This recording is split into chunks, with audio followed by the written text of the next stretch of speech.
entering the national capital during peak hours. And well, many have also pointed out that this would in a sense help streamline traffic, which is something that has been demanded for a long time by Delhiites here in the capital. What does it really mean for you and I, and what do experts think about it? Well, joining me on the show this evening, Ms. Dikshu C. Kukreja, urban planner, Managing Principal, CP Kukreja Architects. Also with me, Zerin Osho, Director, India Program, Institute for Governance and Sustainable Development. Mr. S. Velumurugan, Chief Scientist and HOD, Traffic Engineering and Safety, CRRI, is also with us. Thanks very much all for being with us. Mr. Velumurugan, going across to you first. Many have pointed out time and again that there should be a concerted effort to incentivize people to switch to public transport. But this move to, in a sense, impose congestion tax, many would say that this is a knee-jerk measure, and a problem like Delhi's traffic problem or the pollution crisis needs round-the-year attention and round-the-year effort to, in a sense, trigger some sort of a behavioral change in helping people, switch to public transport. How do you see this entire move? It's still a proposal, it's not been implemented yet, but the fact that the Delhi government is mulling a congestion tax, what's your response? Mr. Velumurugan, go ahead. Yeah, this is, I heard this particular congestion tax, which is being contemplated for implementation. Basically, this is a move as such is a good move, which has been implemented by some of the developed countries, starting from Singapore in 1975 and then London in 2003 and subsequently Stockholm in Sweden and also some Norwegian cities. So where if in India, in Delhi especially, if somebody wants to implement it, it's a good step, provided we happen to do a proper integration of the public, enhancement of the public transport and integration of the tickets, which we are actually being charged in the, be it metro, because we have about 390 kilometers of metro network available. Yes. And also DTC bus has been enhanced to now 8,000 buses. So in these, that ticket integration is also one important thing. And also ITS, using ITS, we need to do a monitoring of the major corridors. That major corridors is one thing which we need to identify and try to go about in doing it. And of course, as being contemplated for implementation with specifically non-polluting vehicles and two-wheelers exempted, is a move which can be tried, but with all the riders in place, if we do the implementation in best way. Ms. Zerin Osho come in on this, and looking at this entire issue from the perspective or prism of the air pollution crisis as well. Experts like yourself have pointed out time and again that this problem is one that needs round-the-year attention. Knee-jerk measures like, say, the odd-even scheme or now this congestion tax proposal, this will do little in solving the pollution problem, because we need to tackle the pollution problem at its very source level. That is something that should be the focus of the government and not sort of mulling over knee-jerk measures like this one. Thank you, Vedant, and very happy to be back. I tend to agree with you and with Mr. Velumurugan, because this is a very good interim step in the right direction. Use this as an interim measure to eventually reach to better standards and electrification of transport. That should be the focus.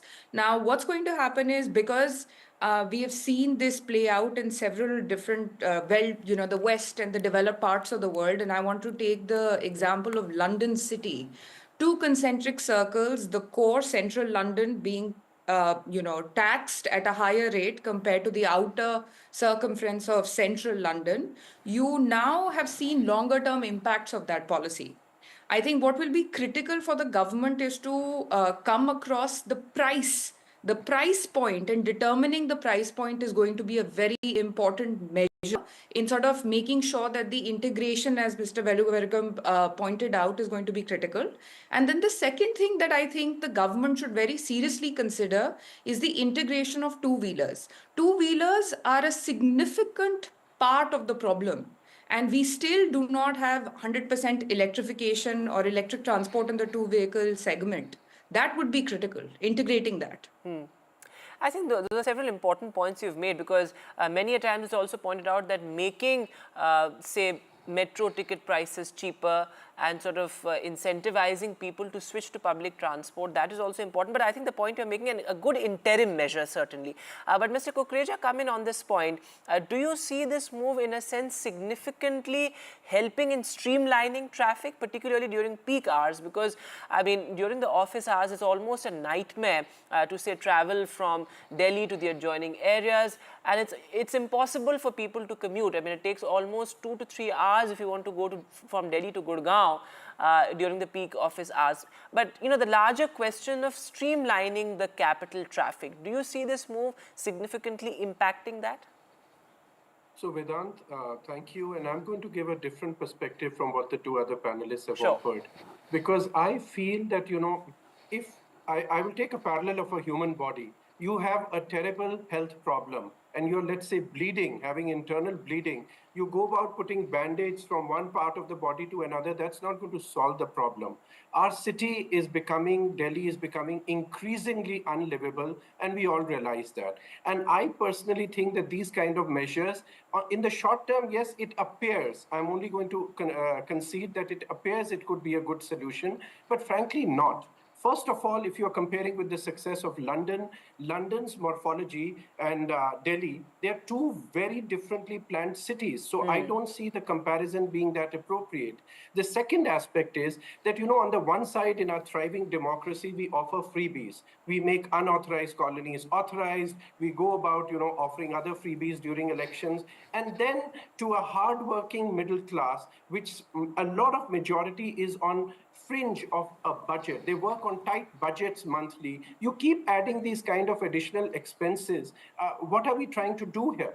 I would rather say that we need to look at the problem in a more holistic manner. First of all, we all know that the surface area of roads, the length of roads in Delhi is more than any other city in India. But how many of these roads are actually effectively used? There is congestion because there is bad traffic management. Yes. There are cars which are parked in the middle of the road, and so on and so on. I think we all know the behavior of traffic discipline in Delhi is probably the worst in the country. So I would say if we could have solved these issues, automatically that same mathematical surface area that we have of roads would have resulted in a much better traffic circulation. Now, when we come to about, you know, traffic coming from NCR into the city and you want to tax them, well, either give more job opportunities on the fringes. Let's have our National Capital Region NCR Planning Board work effectively. It's been around for a couple of decades. What have they done to solve this problem? That needs to be looked at. And even within the city, I would say that we need to have better public transport. We all know how much, how unsafe our women and children feel in the city.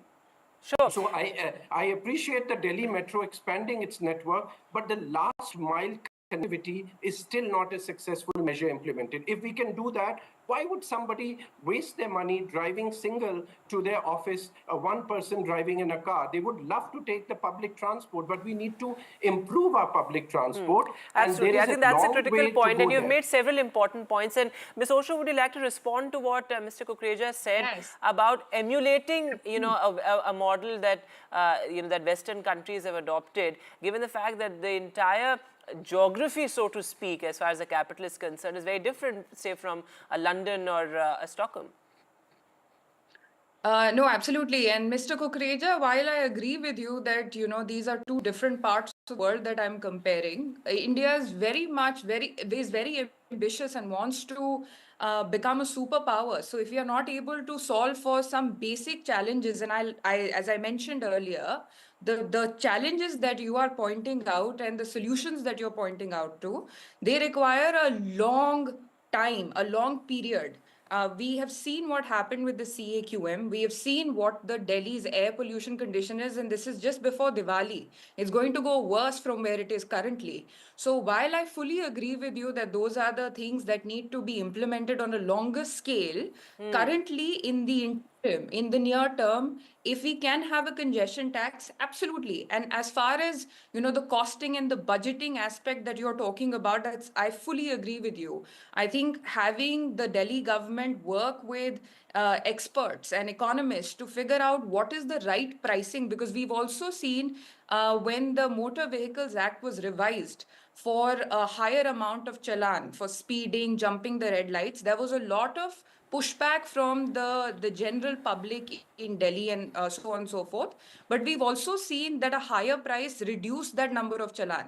Having two-wheelers, which I completely agree with you, is a not that well off a section of society using the two-wheelers, but two-wheelers unfortunately form a significant amount of emissions and PM 2.5. I Yes. would say let's do a cost benefit analysis.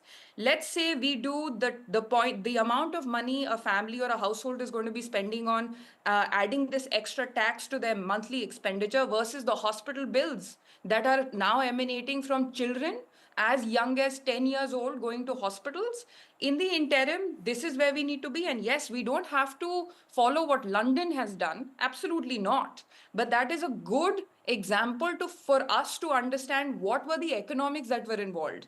London itself was also extremely polluted at one Sure. point in So, time. Mr. Kukreja, a quick response from you, and then I bring in Mr. Velumurgan.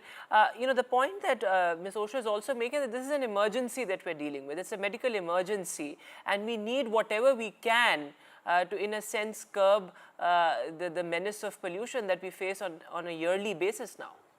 So I will say here, I agree with Zarin. I don't completely disagree. The problem that I see is that, we lack, unfortunately, the discipline. The moment we will implement a policy and we see even small results out of it, we are going to get content. When I say we, I mean the authorities that are coming up with these policies. And the danger that I see there is complacency. The fact of the matter is we need to address these issues more holistically. And my personal feeling still remains that those people who are going to be spending money, and they are spending so much money on petrol and coming in a private car or a two-wheeler, given a choice, I'm sure they wouldn't want to do that anyways. But let's give them that healthy, safe choice. We need to have better public transport. We need to have that integration of ticketing, which was just mentioned, and many other aspects which allow people to come to work in a better manner. Unless we do that, you're again burdening them. First, they are paying for this gasoline, which anyway they are not that happy about, and now they are going to pay a congestion tax also. So my worry is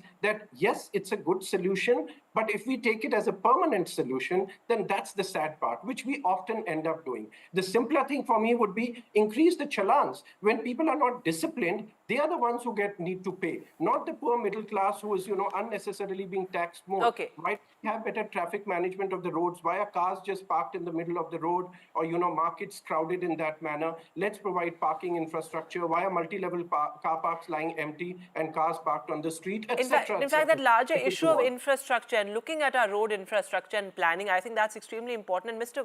Velumurgan, come in on this, because, when our authorities look at the road infrastructure as well, our emphasis a lot is on, say, flyovers. And the myth is that more flyovers will reduce the traffic burden. But the fact is that it will attract more personalized vehicles, and that's what many studies have pointed out as well.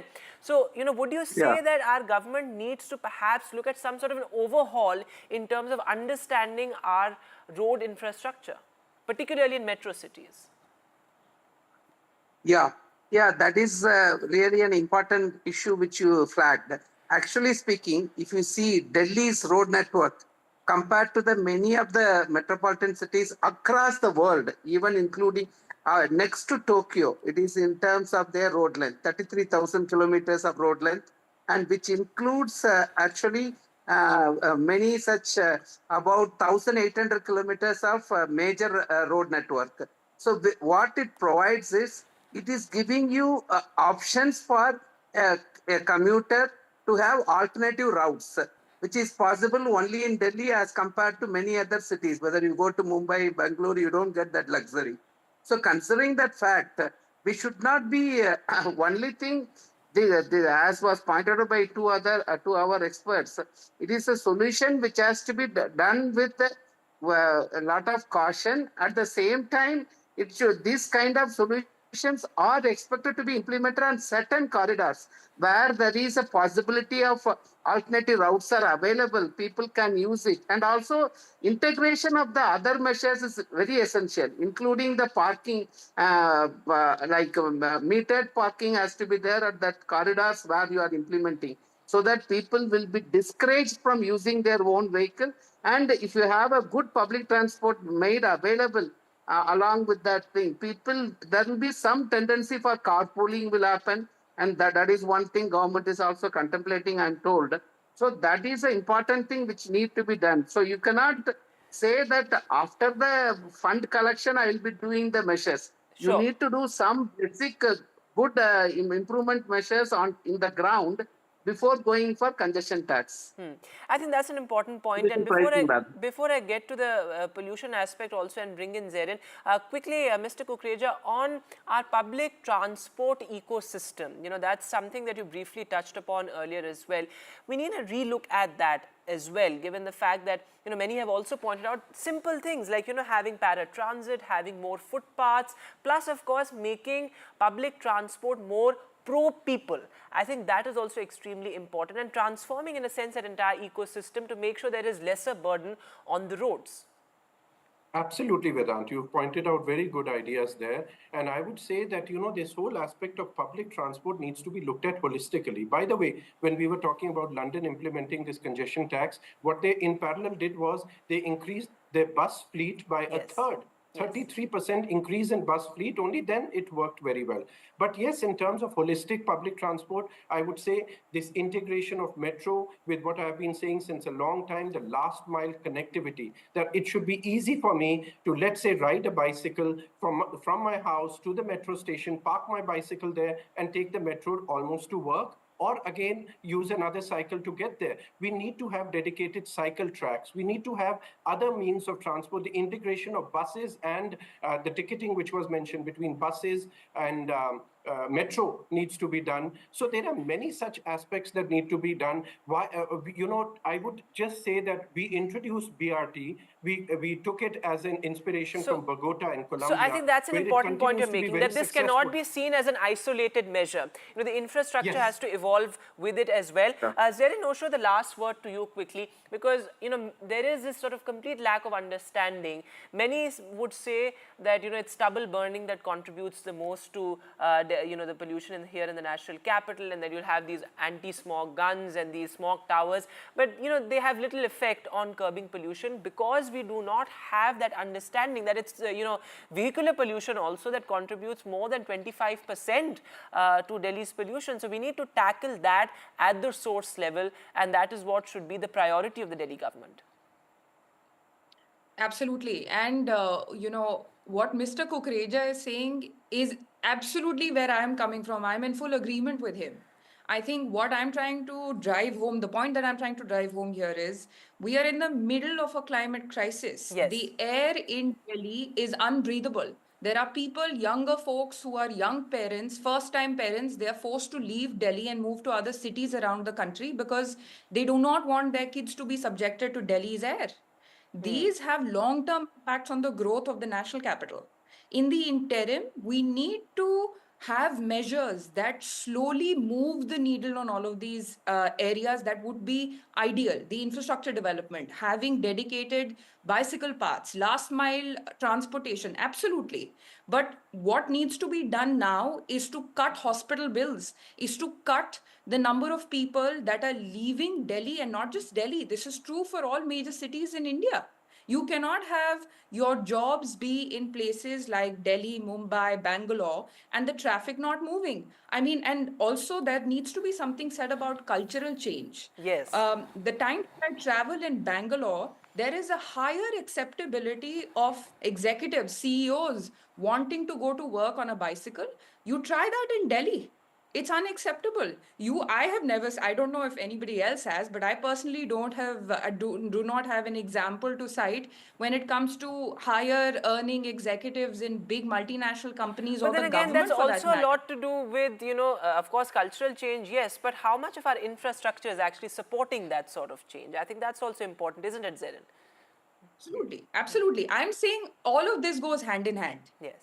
But currently, given the situation we find ourselves in, starting with something that can drive a longer term change is the right way. If you are going to tax somebody, and I fully agree with Mr. Kukreja, this is not the problem of the people.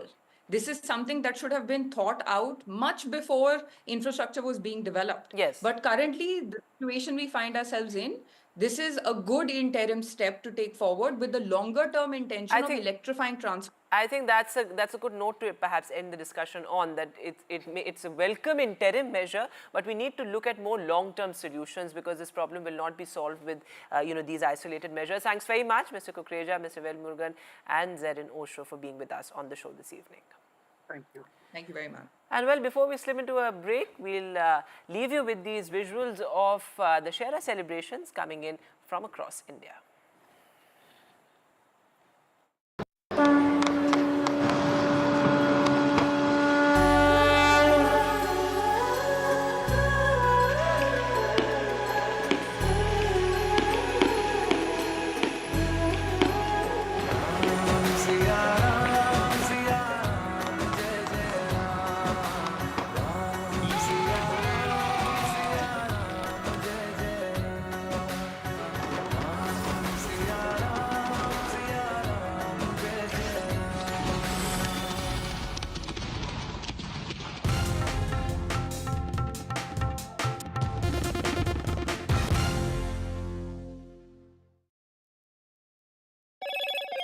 Hello, Moto.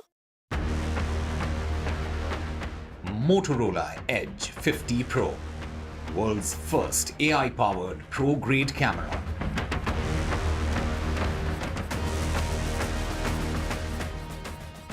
And well, it's the Sena versus Sena Dussehra face-off in Maharashtra ahead of the crucial assembly elections.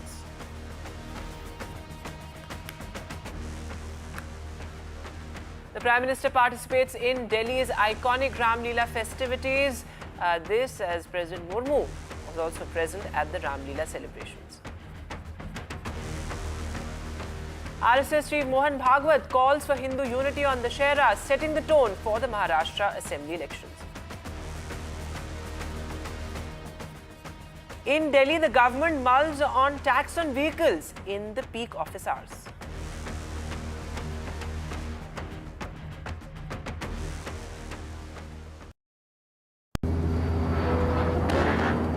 I don't care for no songs and proses. I don't care for no sweet boys with roses. All I want is a touch of love. Stay informed and entertained with the new and updated NDTV News app. You can watch all our channels live, listen to podcasts, read breaking and exclusive news from around the world and more. Download the NDTV app today and get access to the best journalism and storytelling on your smartphone or tablet. The NDTV app. News that matters to you. In a world of shifting power dynamics, India stands tall as a global force. Join us at the NDTV World Summit 2024, where Prime Minister Narendra Modi will unveil his transformative vision for the India century. Be a part of a summit of thought leaders and visionaries, shaping the world's future. NDTV World Summit, October 21st and 22nd on the NDTV network.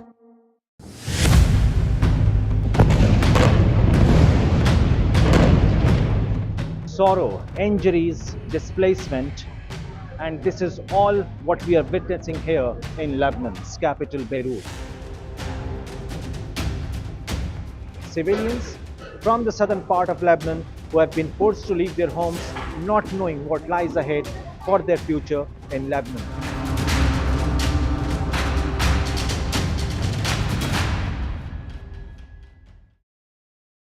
I've been reporting reporting on all issues big and small from Andhra Pradesh, Telangana, rest of South India, bringing you all the action, all that you need to know, all that you want to know. The energy of Maximum City is infectious. I bring in that energy in our news coverage from financial capital Mumbai. India's IT capital is always buzz. It's literally a city that never sleeps. And I keep you ahead on all the Bengaluru buzz. Covering from the southernmost part of India over the last 23 years, I bring in-depth and 360-degree coverage from the Dravidian heartland. The land of Mishti is also known for its bitter politics. I have seen much water flow under the Howrah Bridge, covering Bengal in all its vivid colors.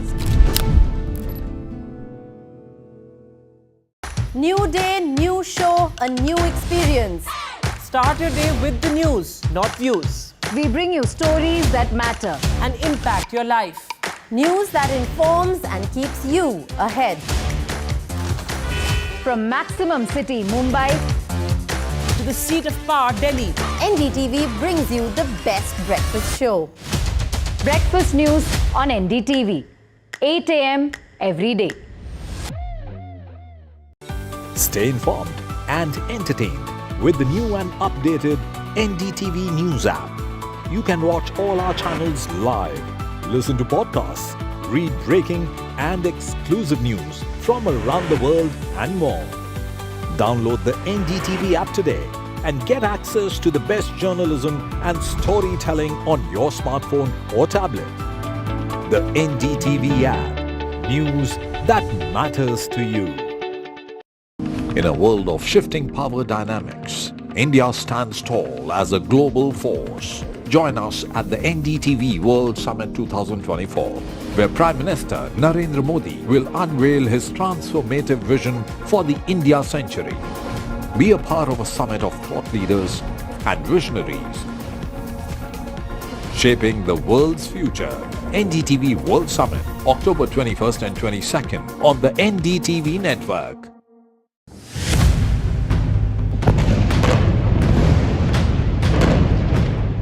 Sorrow, injuries, displacement, and this is all what we are witnessing here in Lebanon's capital, Beirut. Civilians from the southern part of Lebanon who have been forced to leave their homes, not knowing what lies ahead for their future in Lebanon.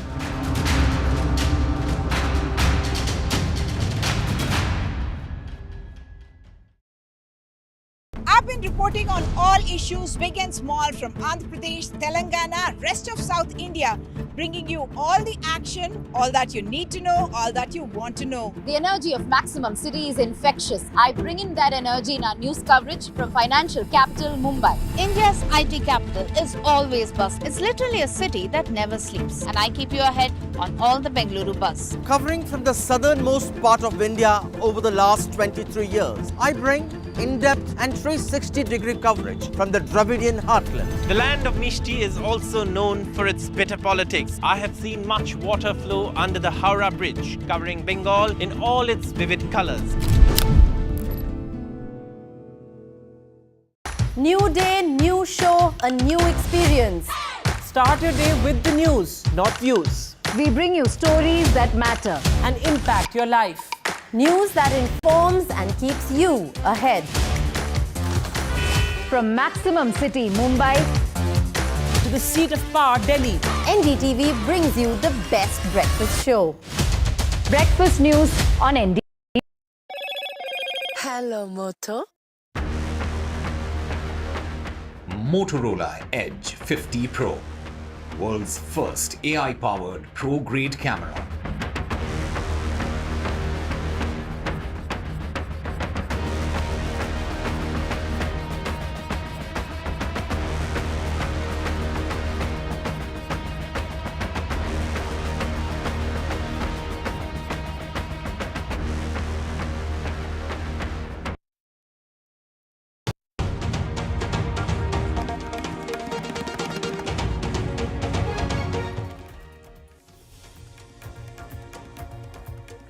It's Sena versus Sena, Dashera face-off, the Mahadashera clash ahead of the poll battle in the state.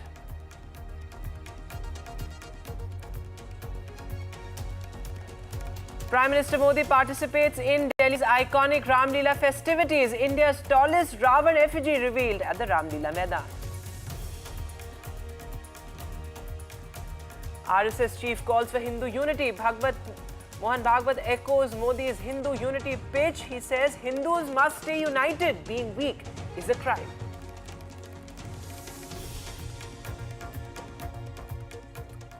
In Delhi, a tax on vehicles in peak hours is likely. The Delhi government may impose congestion tax. The vehicle tax to cut Delhi traffic is a likely move.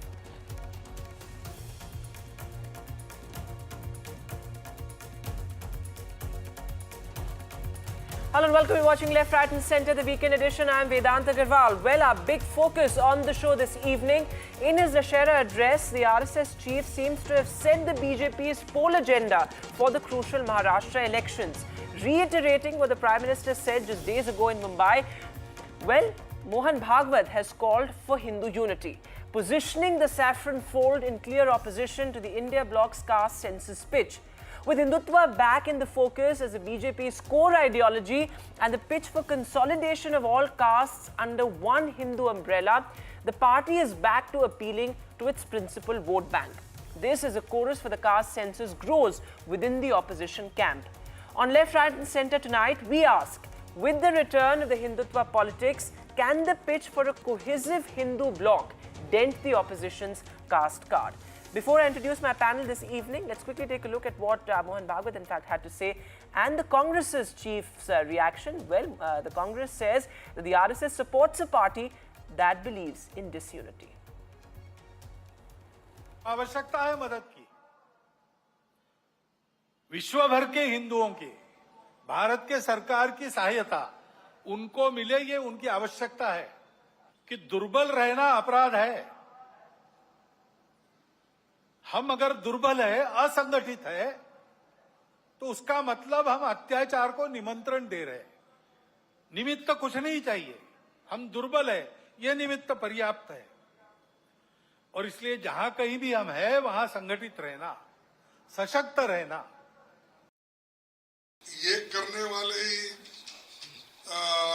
बांट रहे ना जो लोग देश में unity चाहते हैं वो पार्टी जो डिसयूनिटी चाहती है उस पार्टी को सपोर्ट करने वाले आप ही हैं भागवत जी ही हैं पहले कहां से शुरू करें संविधान बदलने से शुरू करें रिजर्वेशन निकालने से शुरू करें हिंदू मुसलमानों के बारे में अलग अलग बात की Let me introduce my panel this evening. Mr. Anupam of the Congress is with me in studio. Anish Gawande, national spokesperson of the NCP, is also with us. Also, Sanjay Gupta, leader of the Shiv Sena UBT, is with us. Tuhin Sinha, national spokesperson of the BJP, and Praful Ketkar, editor of Organizer Weekly. Thanks all very much for being with us. Tuhin Sinha, let me begin with you. In fact, what the Congress chief said was interesting. While of course you talk about this sort of social engineering, this unity pitch, where is the unity, many would say, because you are also doing exactly the same thing. I mean, the consolidation of the non-dominant castes seems to be the BJP's playbook. I mean, that's what we saw play out in Haryana as well. So where is this unity that, the Prime Minister spoke good evening, of Vedant. Good evening. several days ago, and the RSS chief also echoed sentiment. Good evening, Vedant. Good evening, everybody. A very happy Dussehra to all of you. You know, the RSS point of view has always been very clear. From the time of its inception in 1925, it has believed that a Sanghathit Hindu Samaj is the key to a Sanghathit Indian society. And it believes that the onus, the primary onus for setting the nation's agenda lies upon the Hindu society. So that's precisely what Adarniya Mohan Bhagwat ji echoed today. When it comes to unity, I don't know what figures you were mentioning from Haryana, because, I think Haryana is a typical example of a complete rejection of Congress party. Even the core Jat votes, which Congress had been banking upon, did not go in entirety to it. But that does not mean that we played any form of a divisive card. In fact, en masse, we have got votes from all sections of society. How else would, after being in power for 10 years, our vote share go up by a good 4% and the seats by 15 seats? So I don't think we have any way been divisive in our approach. Rather, we have always believed in unity. And, in this aspect, what RSS thinks and what we think is fairly similar. We too believe that a consolidated, united Hindu Samaj is essential for the future of the country. And, he also spoke about many other things, ultra-wokeism. But Dehi, before I bring in the Marxism. Congress spokesperson to respond to that, this sort of very overt appeal to, Hindutva, as it were, particularly after what the Prime Minister said during the Lok Sabha campaign as well, which was seen by many as a communal remark. Would you say that this is an appeal, in a sense, to consolidate what has been your principal vote bank? Because many have pointed out that the BJP's arc has expanded, but you're now returning to your principal vote bank. No, BJP has always been consistent in its approach. If it was not emphasized enough during Lok Sabha elections, maybe it lost in the clutter of many different issues that were there, primarily developmental issues. But this has always been, cultural nationalism has always been a forte. But if you just look, if you just look at some of the other things which Mohan Bhagwatji said, whether it is, against wokeism, whether it is against cultural Marxism, or whether it is something as beautiful as, the Valmiki Parv going beyond the Valmiki Bastis and being celebrated by all Hindus. I don't think why Congress should have any problem with these things.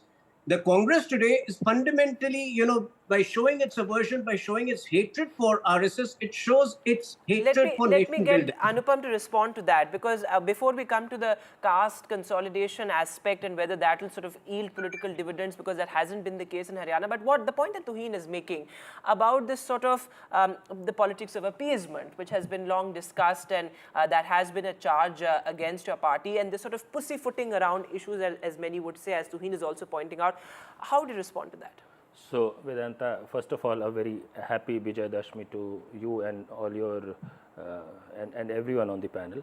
So, the topic of discussion today is the statement made by Mr. Bhagwat on Hindu unity. And in fact, Vedanta, I don't think there is a question of a debate on this issue. I don't see any opposition to, of course, there should be Hindu unity. Of course, we should all remain united. Of course, there should be Sikh unity. There should be Muslim unity. Biharis should be united. Gujaratis should be united. Everyone in my village should remain united. There is no problem at all in someone remaining united. The question here is, united for what? Is it to preserve our pluralism, our diversity? Is it to safeguard the idea of India? Or is there an undertone as to united to have a fight with someone? That is the real question. There is no debate, no contradiction in Hindus being united and having a caste census. There is no contradiction at all. No, but many would say that, by calling for a caste census, you are essentially not looking at a united Hindu Samaj, as it were, because, as the Prime Minister has also pointed out, that you don't talk about, say, the Shias or the Sunnis or the various sects, within the Muslims, and why sort of this emphasis on enumerating, on the basis of caste? This is Vedanta, a factually wrong understanding. So even in the caste census, of Bihar, you see, there is caste enumeration, in fact, among Muslims. Yes. So there is no question of talking of caste only in the Hindu community.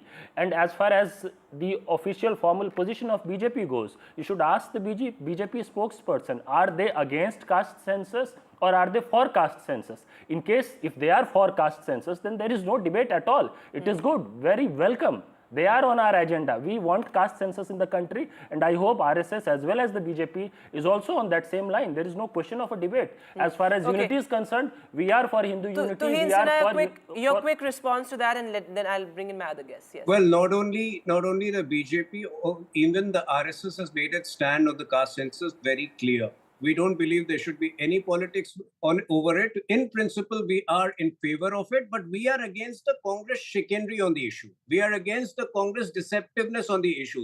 When they do a caste census in Chhattisgarh or Karnataka, but don't have the moral courage to make it public, that shows that they have basically fudged data.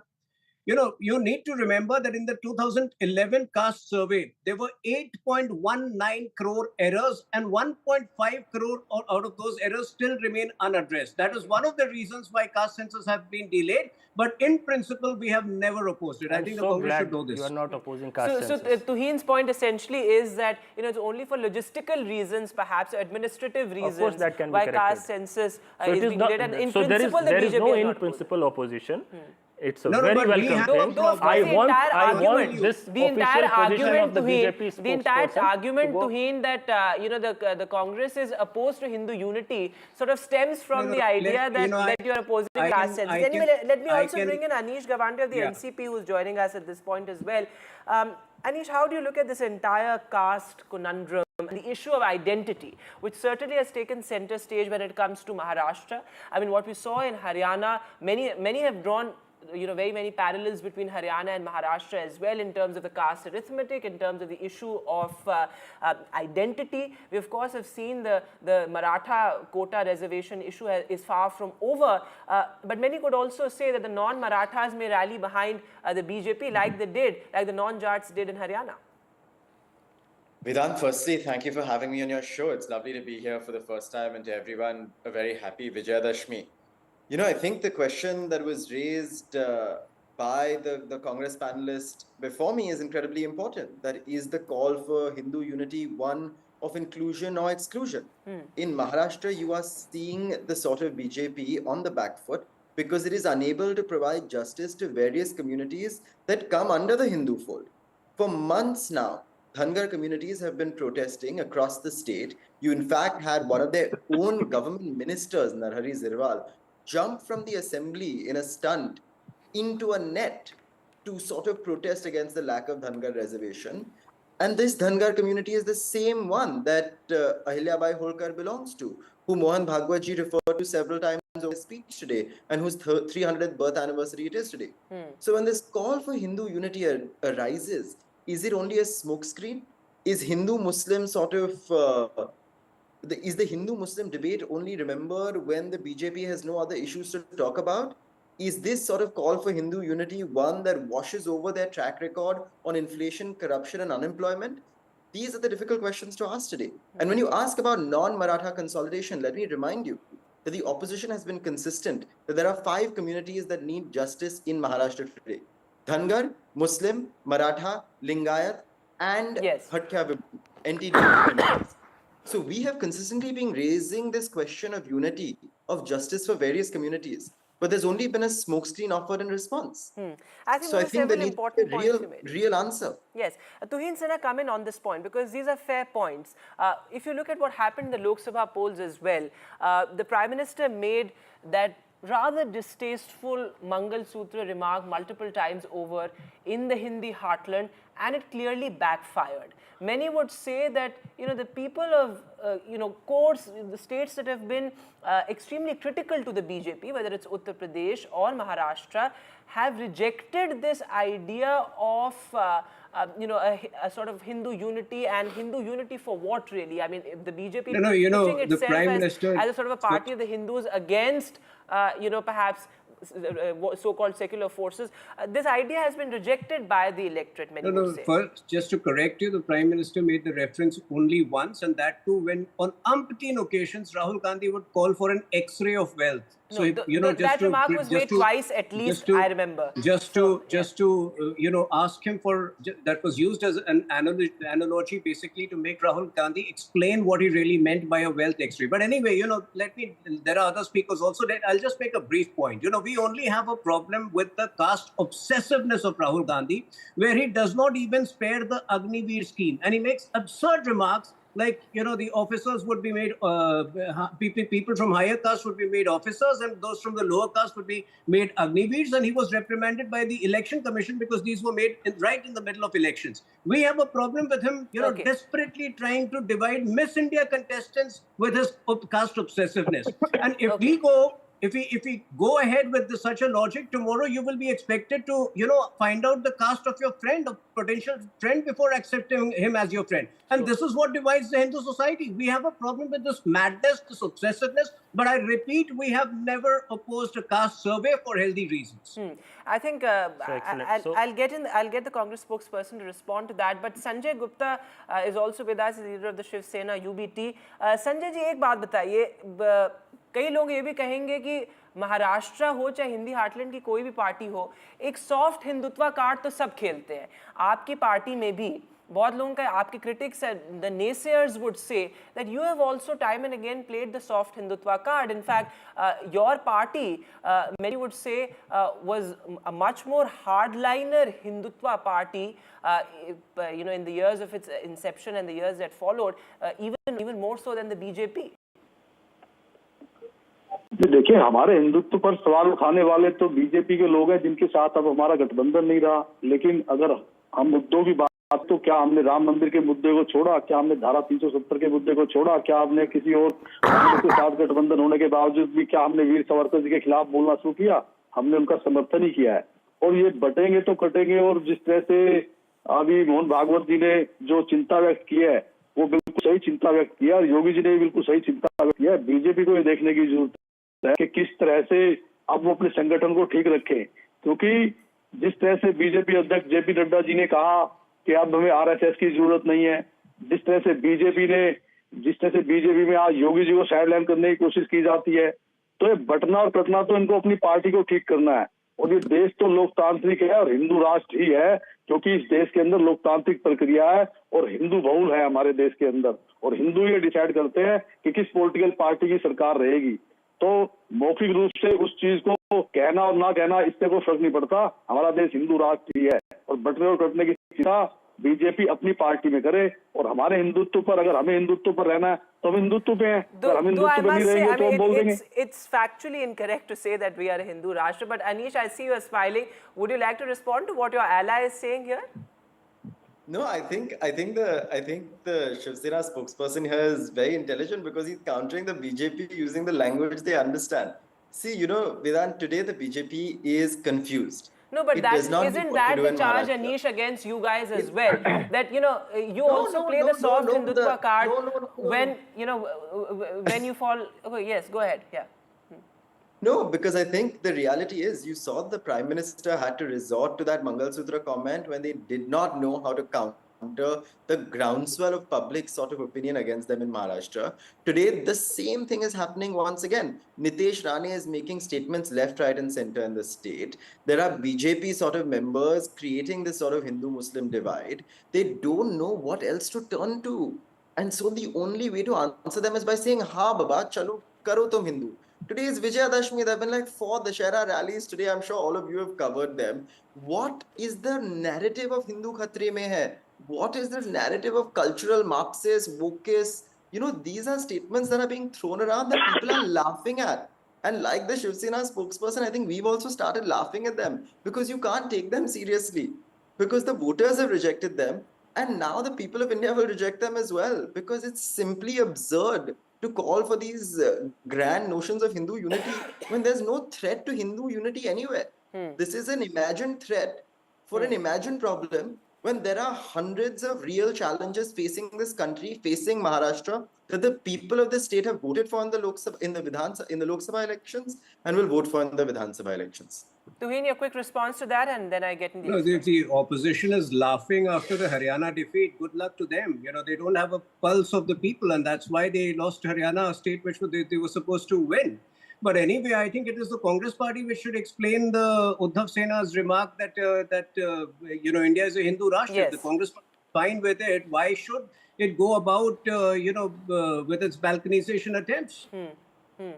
Anupam, would you like to come in on that? It's rather startling, though, that you had an Uddhav Sena person say that we are a Hindu Rashtra and the BJP should sort of look at it, putting its own house in... The NCP is flexible, it is fine with anything. So, but I think the Congress should explain. Its own house in order before it. I'll make an interesting observation, Vedant. In 2014, when Mr. Modi came to power, riding on various economic promises, 2 crore jobs, black money, economy, clean Ganga, etc., etc. Achhe din. उस वक्त ना it wasn't the narrative that Hindu खतरे में है in 2014. In fact, the interesting and ironic part is the more you vote BJP, the more खतरा Hindu comes in. Hindu खतरे में और ज़्यादा हो. And now when we are in 2024 and BJP has been in power in this at the center for the last 10 years, so the narrative of Hindu खतरे में है has actually it has become I take your larger. point. I take your point that there are larger issues of inflation, जितना unemployment BJP को vote दो that उतना we need ज़्यादा to Hindu look at. खतरे में आ But very जाता है. quickly, before I bring in Praful ji, very quickly, would you agree at the outset with what the Uddhav Sena person said? Of course not. Of course not. We have an ideological position about the country. It is factually incorrect that India is a Hindu Rashtra. It is a secular country, and Shiv Sena has had a position on this issue, and there is no issue about it. Okay, okay. Before I, Sanjay ji, before you respond to that, Praful, quickly, I'm interested in understanding from an expert point of view. Do you see this Hindu unity pitch paying some sort of political dividends in Maharashtra? Because many have sort of drawn these parallels between what happened in Haryana and what could potentially happen in Maharashtra. But the caste politics in Maharashtra is much more intricate and complicated than Haryana. But, you know, at the outset, what do you see? Do you see this sort of Hindu unity pitch first by the Prime Minister in his sort of inaugural poll speech in Maharashtra talking about Hindu unity, then the RSS chief echoing that sentiment on the Shera? Do you see this paying political dividends? Vedant, I think besides politicians, the media people are equally responsible for creating caste features. You never bothered, Anish, to ask, you are mentioning four caste communities, why are you mentioning Muslim or religious community? Are you talking about Sayyid Muslims or Pasmanda Muslims? So we are equally responsible, and that's why you are making this mistake of limiting Sarsanghchalak Mohan Bhagwat's speech to Maharashtra polls. I would like to see it in larger context. One organization that started in 1925 is entering into its 100th year. And every year, Sarsanghchalak customarily takes a stock of the global situation, the national situation, and what should we do as a society.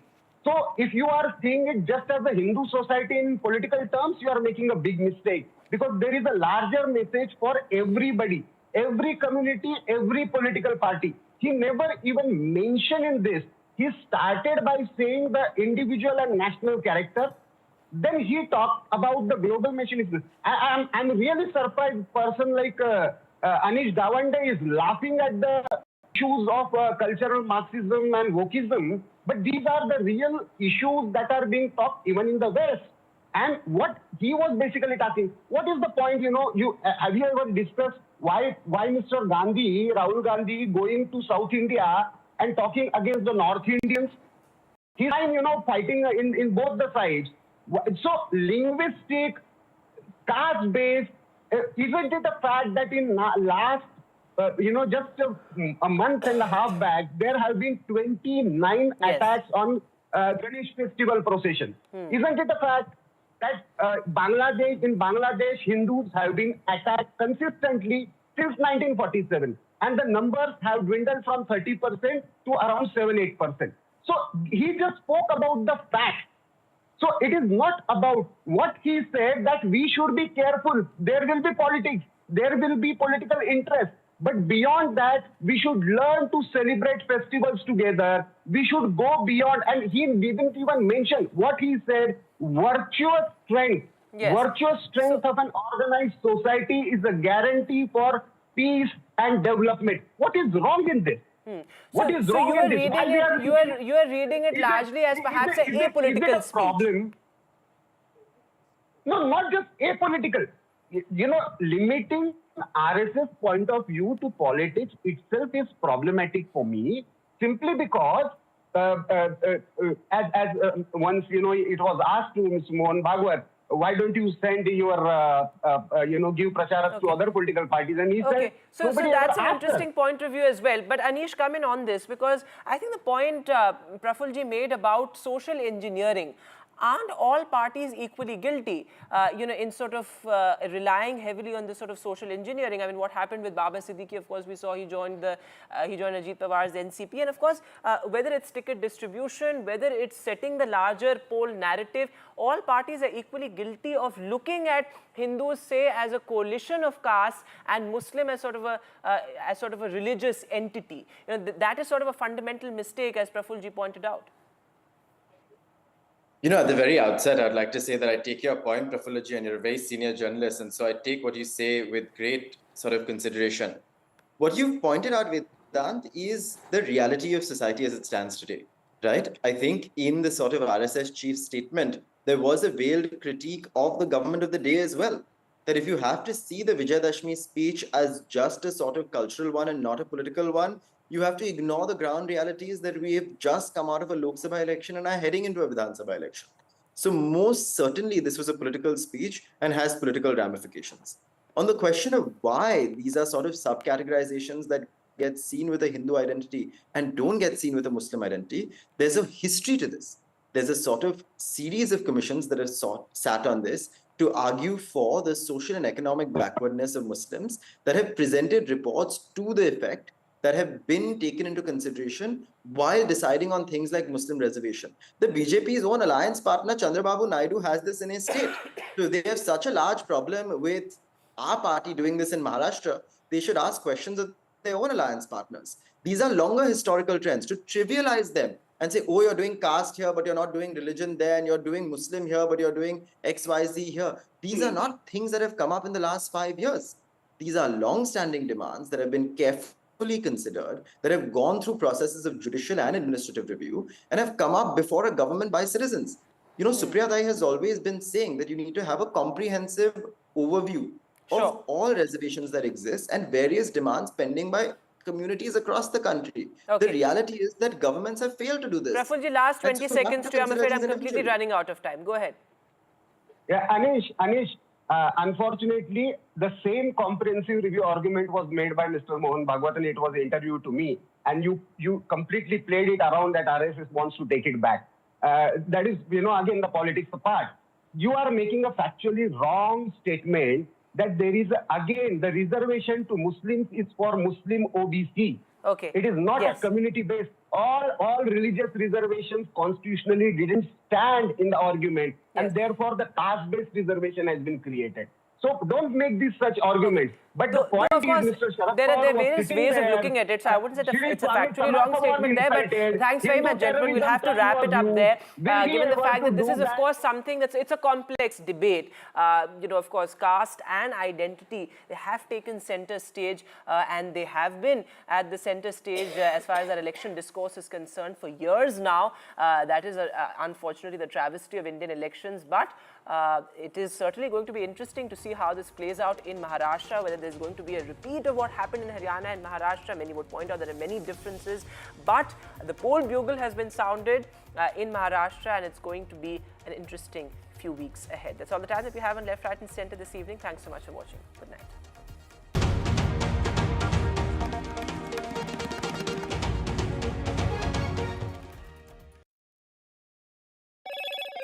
Hello, Moto. Motorola Edge 50 Pro, world's first AI-powered pro-grade camera.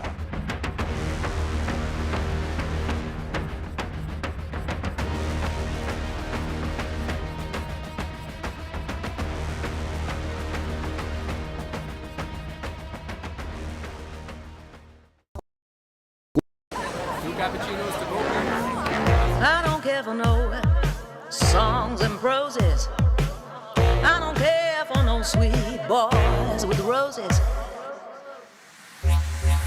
All I want is a touch of love. In a world of shifting power dynamics, India stands tall as a global force. Join us at the NDTV World Summit 2024, where Prime Minister Narendra Modi will unveil his transformative vision for the India century. Be a part of a summit of thought leaders and visionaries, shaping the world's future. NDTV World Summit, October 21st and 22nd on the NDTV network.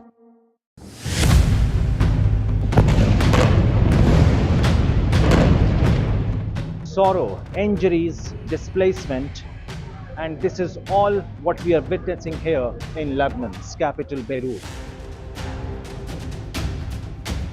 Civilians from the southern part of Lebanon who have been forced to leave their homes, not knowing what lies ahead for their future in Lebanon.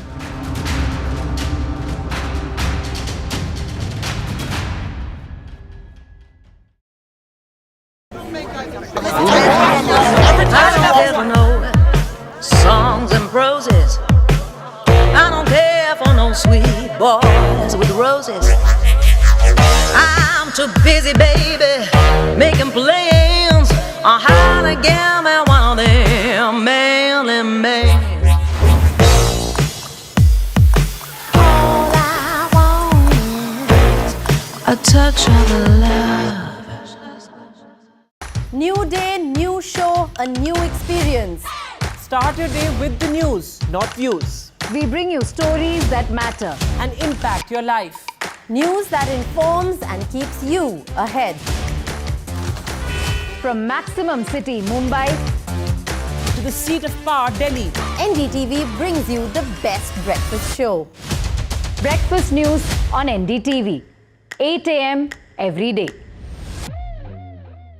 I've been reporting on all issues big and small from Andhra Pradesh, Telangana, rest of South India, bringing you all the action, all that you need to know, all that you want to know. The energy of Maximum City is infectious. I bring in that energy in our news coverage from financial capital, Mumbai. India's IT capital is always bustling. It's literally a city that never sleeps. And I keep you ahead on all. Ladies and gentlemen, welcome to NDTV's flagship series, India Through the Eyes of Its Icons. And today's icon is also a legend, a self-made legend who actually had no godfather and never actually needed one once he found his own steps. Mithun Chakravarti, welcome to NDTV.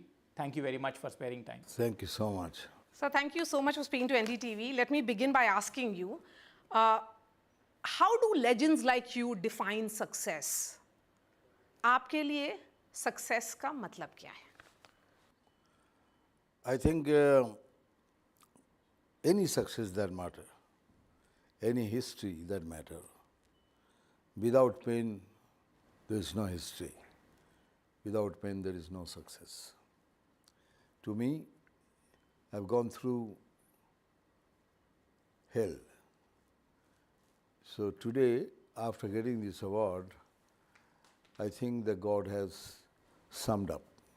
He said, lot of pain I've given you, with interest I'm giving you back. तो ये तो sir इस award की बात हुई. I mean, this is just one. Actually, आपके जैसे legendary actor, legendary आदमी के करियर में ये एक और इसे एक तरह से मेडल मान लेते हैं. बड़ा अवार्ड है, लेकिन सबसे बड़ा अवार्ड तो लोगों ने आपको दिया. आपने जहाँ से स्ट्रगल करी, जैसा आपने कहा you have gone through hell, जहाँ से स्ट्रगल करी और जिस मुकाम पे आप पहुँचे, बहुत ही चुनिंदा लोग होते हैं जीवन में जो इतना लंबा रास्ता तय करते हैं. Yes, sir, that's true. Almost 50 years now, more than 350 films. मेरी first film में I got national award. Yes, you are still a record holder on that count. Debut movie, national film award. Yes. So, debut movie. Yes. So, but that didn't give me any help because that time national award means film line में कुछ बड़ी बात नहीं थी. ठीक है, मिल गया. But I thought I got Oscar. You know, and for that, my attitude changed, my everything changed. You know, I used to think that I'm Al Pacino, and I used to sit like this, talk like this. Producer सोचता था ये है कौन? याद मारो लात इसको निकालो. तो सब निकाल दिया. फिर I realized that I'm making a mistake. It's not that.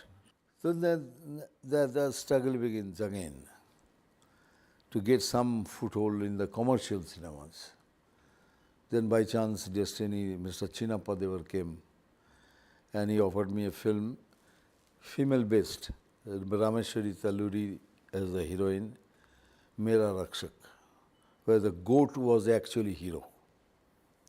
He used to make film on animals, you know. वो कुछ पिक्चर 10 वीक चली, तो थोड़ा सा अरे 10 वीक चली हीरो को, लेकिन उससे तो कुछ फ़ायदा नहीं हुआ ना। उससे जो लोगों को जो डर था ये ऐसे रंग का एक आदमी हीरो बनेगा, ये तो कुछ नामुमकिन सी बात है। तो पता ये रंग लेके क्या करोगे तुम, कुछ नहीं होगा। तो मैं भगवान से पूछता था कि भगवान कहीं ऐसा ना हो कि मेरा रंग चेंज हो जाए, तू मेरा रंग चेंज कर दे। लेकिन ऐसा हुआ नहीं। उसके बाद रवि नगाई साहब आए और मुझे गनमास्टर G9 बॉन्ड फिल्म के लिए मुझे साइन किया। उस समय कुछ थोड़ा एक्शन दिखाया, डांस तो था ही, और वो पिक्चर हिट हो गई और मैं स्टार बन गया, लेकिन star of very C grade star. फिर उसके बाद उसी के सिक्वल बनी, वो भी चली, लेकिन there is no breakthrough of दो C grade to B grade to A grade. तो वो कैसे आया breakthrough? Then came disco dancer. Oh, then came Disco Dancer, the mega blockbuster. So that becomes a worldwide hit. So then I became a dancing star of India. Dancing star. पूरे हिंदुस्तान को dance सिखाया। हाँ, बस वही जो disco dancing, उसमें भी लोग मजाक करते थे। वो भी जब पिक्चर बोली क्या डांसिंग है, उंगली कर रहा है ऊपर, किसको उंगली कर रहा है, in all sort of bad things.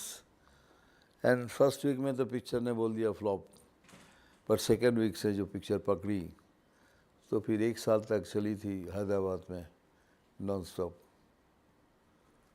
You have inspired generations of actors, dancers and filmmakers across regional cinema as well. Oriya, Bengali, Tamil, Telugu, इतने सारे लोगों को आपने इंस्पायर किया है। आपको इस बात का एहसास कब हुआ कि आप इतने लोगों को इंस्पायर करते जा रहे थे अपने 50 साल के लंबे सफ़र में? और एक बात ये भी कि एक आदमी जिसका कोई गॉडफादर नहीं है, जिसने अपने टैलेंट के दम पे तमाम दरवाजे खोले, किसी बड़े बाप की औलाद नहीं था वो आदमी, उसकी सक्सेस से तो तमाम लोगों को जो इंस्पिरेशन मिलती है वो नेक्स्ट लेवल है। सर वो तो है, लेकिन उसके साथ साथ रुकावट तो बहुत थी, क्योंकि ये लड़का जिस रफ्तार से आगे जा रहा था, बहुत तो रुकावट तो आएगी। तो रुकावट ऐसे आई कि हीरोइन को बोल दिया जाता था कि इसके साथ काम मत करो, तो करते भी नहीं थे। फिर किसी भी तरह कैसे भी कोई भी फिल्म मिल जाए, मैं बोला नहीं करना कि मेरे दिल में को ऐसे हारूंगा तो लड़ के हारूंगा, ऐसे नहीं हारूंगा मैं। तो वो एक बात तो थी। तो दोपहर वही जो काले रंग वाली बात है ना, वही बात मुझे बहुत दिमाग बहुत रोता था, बहुत ये सचमुच के बहुत रोता था कि भगवान ये कैसे तोड़ूँ मैं, कैसे हो सकता है। फिर एक दिन दिमाग में आया मैं तो डांस कर सकता हूँ, है ना। मैं डिस्को डांसर के पहले की बात कर रहा हूँ ये जो। तो मैंने कहा कि ऐसा मैं डांस करूँगा, पैरों से डांस करूँगा, हाथ से नहीं, पैरों से डांस करूँगा। लोग मेरी कलर को ना देखें, मेरे पैरों को देखें, और इसीलिए मेरे सारे डांस देखे कि मेरे पैरों के ऊपर ज़्यादा जोर दिया है। और वही हुआ, लोग मेरे पैर को देखने लगे, मेरे रंग को भूल गया और मैं हो गया सेक्सी डस्की बंगाली बाबू। तो वो आपने जो है ये डिसाइड कर लिया कि डांस देखेगी दुनिया, रंग नहीं देखेगी। यस। ये बताइए मुझे कि जो हीरोइनों की बात आपने अभी करी कि कोई काम करने के लिए उनको मना कर देते थे, किस हीरोइन ने तोड़ा ये? नहीं, ये एक्चुअली जिना तमान जी ने मेरे को सबसे ज़्यादा मदद की, क्योंकि 20 साहब एक पिक्चर बना रहे थे। उन्होंने तय कर लिया भाई मैं मिठू नहीं मेरा हीरो है। तो वो गए जिना जी के पास, जिना जी को बोला जिना देखो एक लड़का है, I think he is very good extremely. तो जिना जी ने देखे बोला अरे ये तो is a very handsome looking boy and अच्छा काम करता है, डांस करता है, आई विल वर्क। वो जो उन्होंने तोड़ा, उसके बाद से सब बड़ी हीरोइनें साइन करने लग गए। फिर आप मेन स्ट्रीम हो गए। हाँ, तो इसलिए I have been ever grateful to Jinnah ji forever. तो एक फिल्म करिए जिना तमान जी के साथ में? हाँ, बहुत सारी। अब करिए? अब नहीं। अब करिए? हाँ, थिंक अबाउट। हाँ, आएगा तो क्यों नहीं, ज़रूर करेंगे। So why don't you tell Zeenat Aman through NDTV that? ओह हाँ, वो खुद बहुत शाई है, बहुत कम बात करती हैं। ऐसा नहीं कि जिन्होंने जी ऐसे फिल्म में, पर वैसे बहुत कम बात करती हैं। कोई कोई शो में मेरे साथ होते हैं तो जाने जी बहुत कम बात करती हैं। और उसके बाद आपने पॉलिटिकल अपनी जर्नी भी शुरू की, जो साथ साथ चलती रही। हिंदुस्तान की जर्नी, आपकी करियर की जर्नी साथ साथ चलती रही। कोई ऐसा लम्हा या कोई ऐसा मौका आपको लगता है जो दोनों जर्नी मिलती है, कि मतलब जब हिंदुस्तान का एक डायरेक्शन बदल रहा था, आपका भी रवाना, मतलब आपकी भी डायरेक्शन और आपका रोल भी था उसके अंदर। देखिए पॉलिटिकल, अब जो जैसे बात की आपने राजनीति की, राजनीति मेरे ज्वाइन करने का एक ही मकसद है हर बार, कि मैं अपने बंगाल के गरीब लोगों के लिए कुछ करूं, मेरे पड़ोस के जो राज्य हैं उसमें करूं, सब जगह जहां गरीब लोग कुछ है ना उनके लिए मैं कुछ करूं। और राजनीति वो एक जगह है जहां पावर मिलता है, जिससे आप जल्दी जल्दी काम कर सकोगे। ऐसे तो मैं खुद बहुत कुछ किया, मैं खाली बोलता नहीं हूँ, मैं पब्लिसिटी नहीं करता, लेकिन अगर रिकॉर्ड देखेंगे तो आप खुद हैरान हो जाएंगे कि इतना सब कुछ किया इस आदमी ने। लेकिन मैं बोलता नहीं हूँ, पब्लिसिटी नहीं करता कि दाएं हाथ को मालूम होना चाहिए, नहीं होना चाहिए बाएं हाथ ने क्या किया या बाएं ने किया दाएं, उसमें मैं बिलीव करता था। तो इसीलिए राजनीति ज्वाइन करने का सिर्फ एक मकसद है और कोई मकसद नहीं, ना मुझे कोई मंत्री बनना है, ना कुछ ये करना है, ना ये प्रधान बनना है, कुछ नहीं, नथिंग एक्सेप्ट दिस। तो मिठुन दा, मैं आपसे एक ये I just want to ask you this, आपने, आपकी जो उम्र है और इस देश की जो आज़ादी की उम्र है ऑलमोस्ट सेम ही है। चूँकि हमारी सीरीज़ जो है वो ये है कि India through the eyes of its icons, क्या बदलते देखा आपने इस देश में अपनी जवानी में, जब आप स्टार नहीं थे फिर आप स्टार बने, उसके बाद के दशकों में? How do you see India's trajectory, India's growth with your own eyes? I think India has grown like me. I think India भी तकलीफ़ों से बहुत बड़ा हुआ है। इंडिया कोई आसानी से इतनी बड़ी जगह जो आज वर्ल्ड में नाम बनाई है, तो इसने इतनी जल्दी आसानी से नहीं। He have gone through his own turmoil, and today is one of the biggest power in the world. I look at this India as my struggle through this. कि सब तकलीफों से बन के इधर आया है। The prism remains the same. The prism of struggle. Yes. लेकिन आप ये भी तो मानते हैं ना, जो जलता है वही तप करके निकलता है।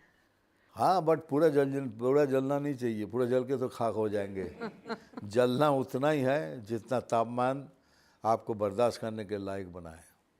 लेकिन मिथुन दा, जब आप when you were growing as an artist, you must have been seeing a lot of successes around you.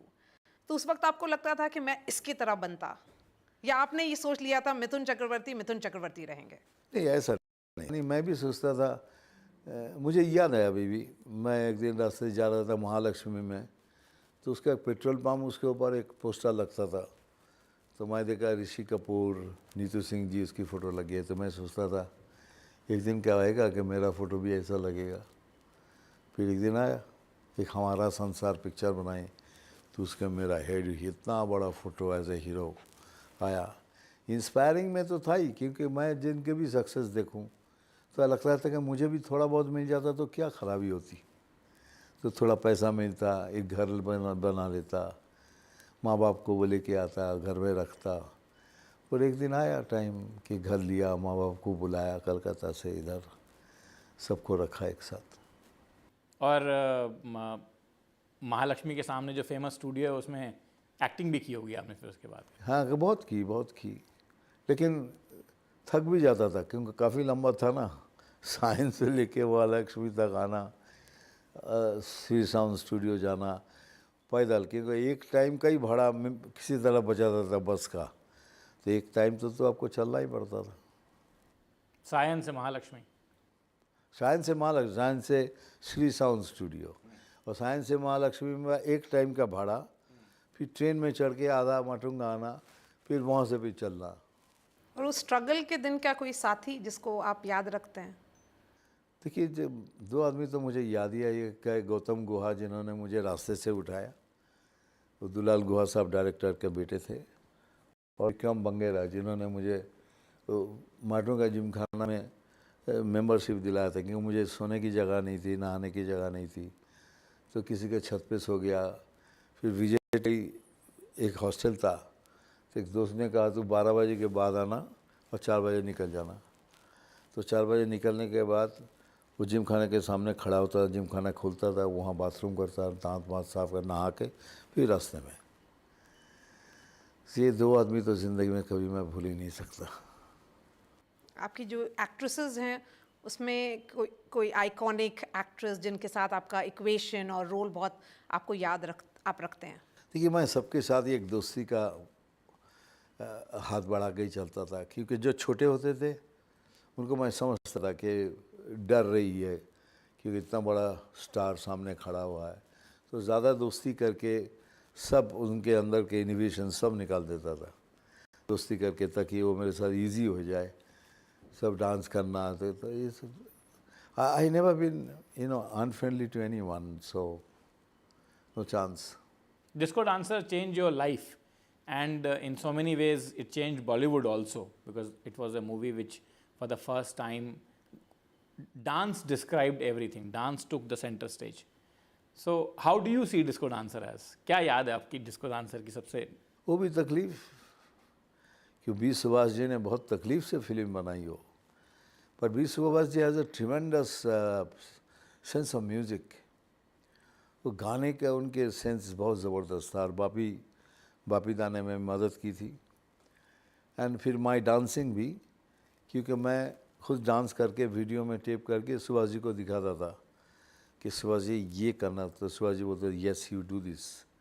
तो इसी तरह ये सब डांस के जो, चाहे हो कृष्णा धरती पे आ जा तू, डिस्को डांसर हो, फिर ए ओ आ, ऑल सॉर्ट ऑफ जिमी भी, जिमी ये सब all sort of things we used to do, पहले कर लेता था। पर सुभाष जी भी बहुत तकलीफ से पिक्चर बनाई, इतनी आसानी से नहीं बनी वो फिल्म, जो मेरे साथ चलता रहता है वो चलता रहा। फिर जब रिलीज़ हुई उसका पिक्चर ही कुछ डिफरेंट हो गया। और उसके बाद जहाँ पर आप जाते थे तो आपको बोला जाता था डिस्को डांसर? यस, अभी भी all over Asia, all over all the USSR, Africa, even Turkey, anywhere. I mean, Turkey अगर एयरपोर्ट में भी मैं उतरता हूँ by transit, and you could see the reaction you could make out. But you've stayed relevant even in these times. जब big picture से OTT पे जो सफ़र शुरू हुआ उसमें भी आप रहे, ताशकंद फाइल्स में आप आए, कश्मीर फाइल्स में हूँ, then बेस्ट सेलर में भी हूँ, लेकिन प्लस मैं फिल्मों में ही, बट OTT से ज़्यादा स्टिल भी मैं फिल्म में हूँ, because I still have 7 films in my hand, जिसमें 3 Hindi, 3 Bengali and 1 Telugu film with Prabhas called फौजी। So this long career, 50 साल हो गए और भी चल रहा है? वो नहीं कह सकता मैं, अभी हाथ टूटा हुआ है, मैं नहीं बोल सकता और कितने दिन, लेकिन उस तरह से और काम नहीं कर पाता पहले जैसे, मतलब going on and on and on, वो नहीं होता है। अभी जो फिल्म मुझे टिकल करता है, एक्साइट करता है, वही फिल्म करता हूँ। तो वो किस तरह की फिल्में होती हैं जो आपको जो something different, not the regular the beating the bushes, सब फिल्म। अभी देखिए 2 फिल्म बंगाली में रिलीज़ हुई, काबुली वाला एंड प्रजापति, दोनों ही बहुत बड़ी हिट हुई है एंड बॉक्स ऑफिस सक्सेस, बस दोनों ही डिफरेंट फिल्म। एक काबुली वाला जो बल्ला सानी किया था उन्होंने, मैंने किया। Prajapati has done for 150 days in theatre, which is impossible nowadays. Yes. And मिठुंदा, इतनी सारी रीजनल सिनेमा में आपने काम किया, और आज के दिन में एक चैलेंज बॉलीवुड के सामने है। वो चैलेंज ये है कि बहुत सारे लोगों का कहना है कि बॉलीवुड का डिक्लाइन है, लेकिन रीजनल सिनेमा अच्छा कर रहा है, चाहे वो साउथ इंडियन सिनेमा हो या और। तो आपको क्या लगता है कि बॉलीवुड के सामने ये चैलेंज क्यों है? Too much of corporatization, too much. Film को आजकल क्या हो गया, वो भी एक्टर बनना, स्टार बनना कम हो गया, अभी खाली ब्रांड बनाना है।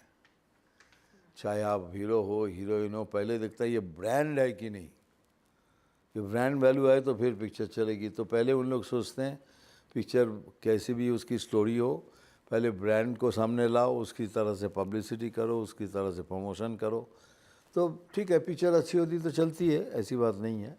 लेकिन टू मच ऑफ कॉरपोरेट वाले के ये होने से ये डिक्लाइन आ गया, और डिक्लाइन हो जाएगा अगर इसको नहीं रोके तो टू मच ऑफ कॉर्पोरेटाइजेशन की प्रॉब्लम आपको बाकी रीजनल सिनेमा में नहीं दिख रही है इतना? तो उसमें तो उतना नहीं हुआ ना, अभी भी वहाँ सिंगल प्रोड्यूसर जिंदा है। देखिए, सिंगल प्रोड्यूसर से जो हमारा टाइम था, पता नहीं मैं सही बोल रहा हूँ, लेकिन इतने घर चलते थे और इतनी फिल्में बनती थी, इतना एम्प्लॉयमेंट होता था, that are suddenly come down because of एक, ठीक है, लोग अभी भी काम कर रहे हैं, लोगों को नौकरी है, सब कुछ है, लेकिन जैसे मेरे पास 22 प्रोड्यूसर है और किसी के पास 15 और किसी के पास 10, सब जगह प्रोड्यूसर सब फिल्में बना रहे थे, ये नहीं कि कोई बैठे हुए थे। लेकिन अभी वो सब आउट हो गए, कोई नहीं, एक भी नहीं है। सिंगल प्रोड्यूसर बनाएगा तो उसको रिलीज़ के लिए कोई नहीं होता, कोई डिस्ट्रीब्यूटर नहीं मिलता। आजकल का डिस्ट्रीब्यूशन मीन्स कॉर्पोरेट हाउस ही डिस्ट्रीब्यूट कर रहे हैं, so there is lot of problem has, so too much of corporatization has. Yes, but Mithun, there is also this fact that there is a lot of variety and perhaps localness in the southern cinema. Would you say they realize that things are changing and they have kept pace with the changing times? Special effect, for example, जो पहले नहीं था, वो हम लोग southern cinema में देख रहे हैं, जो अभी यहाँ पर Bollywood अभी still catch up कर रहा है। देखिए, साउदर्न सिनेमा में सब कुछ रिमार्केबल है। देयर एक्शन देखिए, रिमार्केबल, देयर डांसिंग देखिए, रिमार्केबल। उन लोग सब चीज़ को प्राधान्य देते हैं कंप्लीटनेस एंड टेरिफिक रिजल्ट के ऊपर। और आज साउथ इंडियन फिल्म हमारे बॉलीवुड फिल्म से कई ज़्यादा अच्छी बनने लग गई, और इसीलिए हम लोग उसकी कॉपी करके हम बना रहे हैं। लेकिन ये नहीं कि कोई नहीं बना रहा है कि बॉलीवुड में भी बना रहे हैं अच्छी फिल्में, लेकिन South Indian cinema has depend more to the reality. इसीलिए आज बाहुबली इतनी बड़ी हिट कैसे हुई?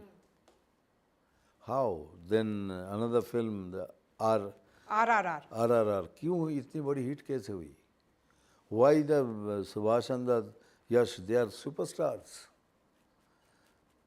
मतलब इंटरनेशनली सुपरस्टारडम उनको छू गया है। How is it possible? Because of the reality. Because of the reality, they have touched the reality. They're making film like this, they're dancing like this, they're fighting like this, their storyline is like this. And they will go up.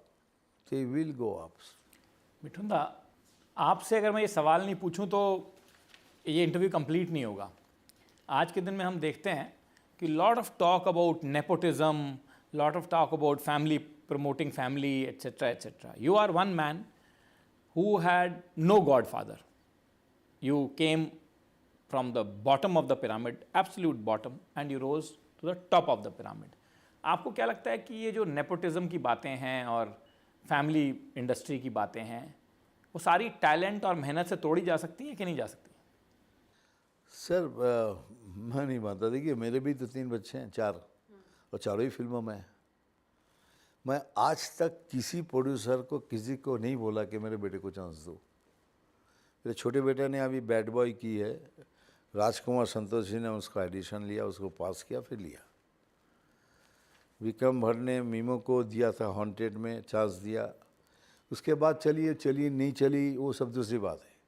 I can tell you with all my heartfelt emotions, I have never promoted my children, and I told them that you have to fight your own battle. Ultimately, talent will speak. अगर ये भी बात है कि किसी का बाप hero है, उसका बेटा हीरो बना, तो हीरो बना सिर्फ इसलिए नहीं बनता है कोई हीरो, उसमें भी टैलेंट होना चाहिए। और टैलेंट नहीं होगा तो थैंक यू वेरी मच, अब जा सकते हैं, इसके बाद घर बैठ जाइए। You have to have talent. चाहे आप किसी हीरोइन की बेटी अभी लॉन्च हुई है, she become a big, but she has talent.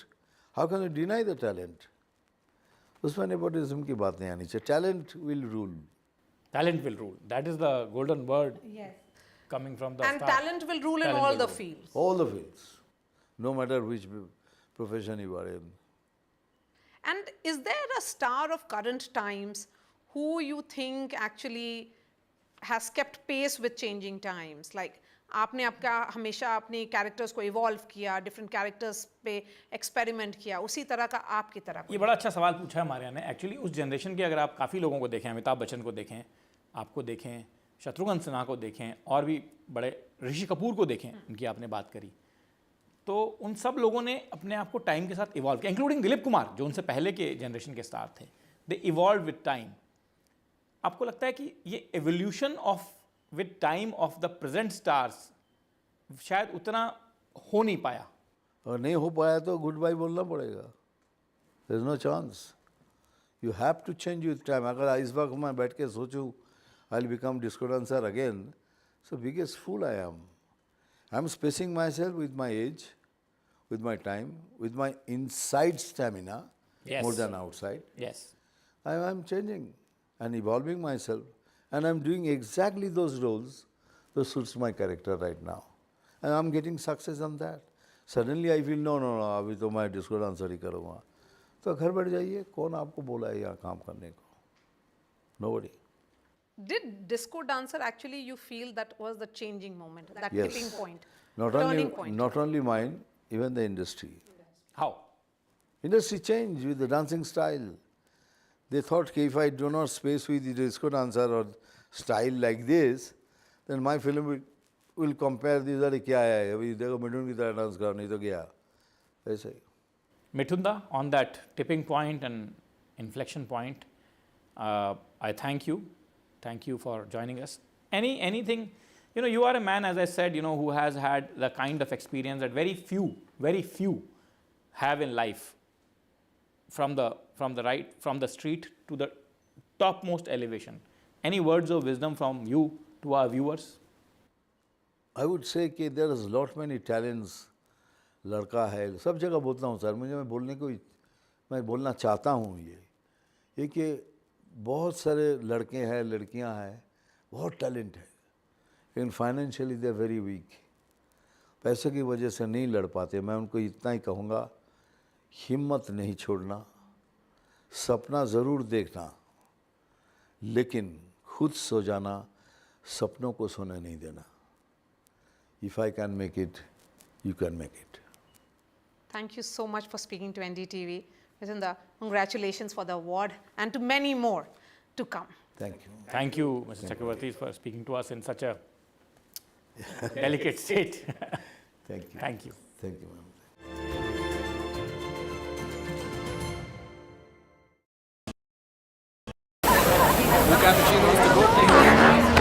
I don't care for no songs and proses.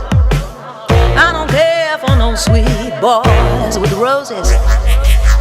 I'm too busy, baby, making plans on how to get me one of them manly men.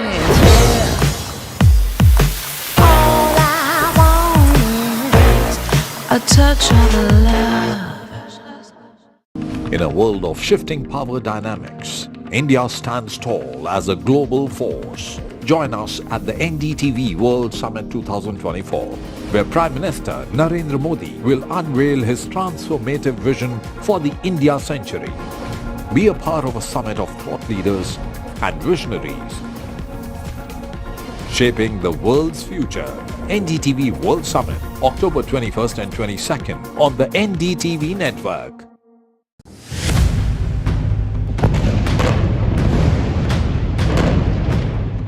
Sorrow, injuries, displacement, and this is all what we are witnessing here in Lebanon's capital, Beirut. Civilians from the southern part of Lebanon who have been forced to leave their homes, not knowing what lies ahead for their future in Lebanon.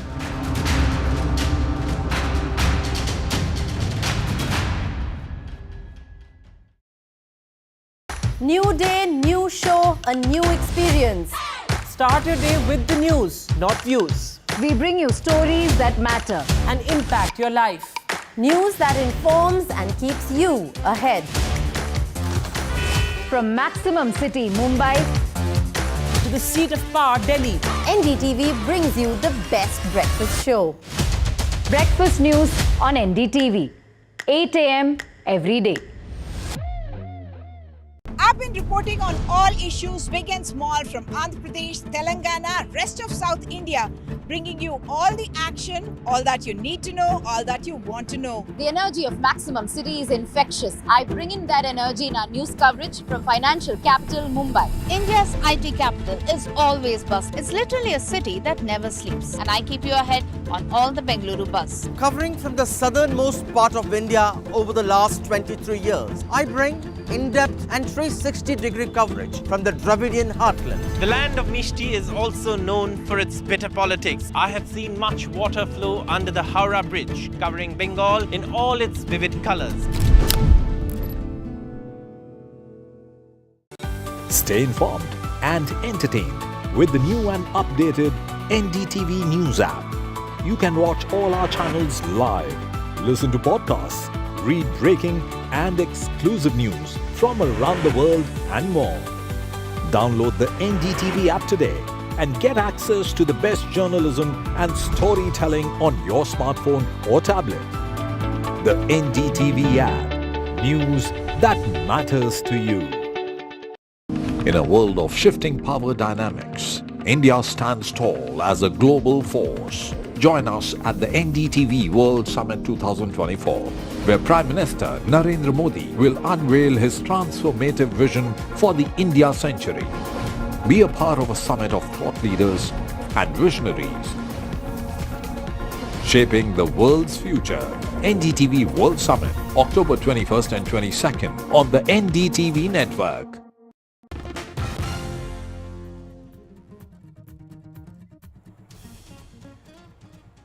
The Sena versus Sena Dussehra rallies set the tone for Maharashtra Assembly elections. Chief Minister Shinde and Uddhav Thackeray claim Bal Thackeray's legacy. Shinde slams Uddhav Thackeray over poor infrastructure, while Uddhav Thackeray, he alleges that the BJP used Shivaji Maharaj to garner votes. RSS Chief Mohan Bhagwat echoes Prime Minister Modi's Hindu unity pitch. The Shiv Sena calls out the violence in Bangladesh. Meanwhile, Congress Chief Mallikarjun Kharge, he tells Bhagwat that RSS supports a party that wants disunity. In the meanwhile, Uddhav Thackeray in his rally says and asks, have Hindus not united in 10 years?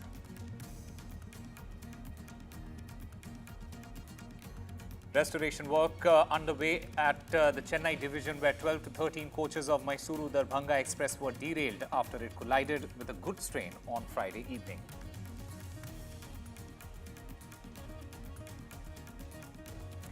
And the Dussehra celebrations took place across India. Prime Minister Modi as well as the President Draupadi Murmu took part in Delhi's iconic Ram Leela.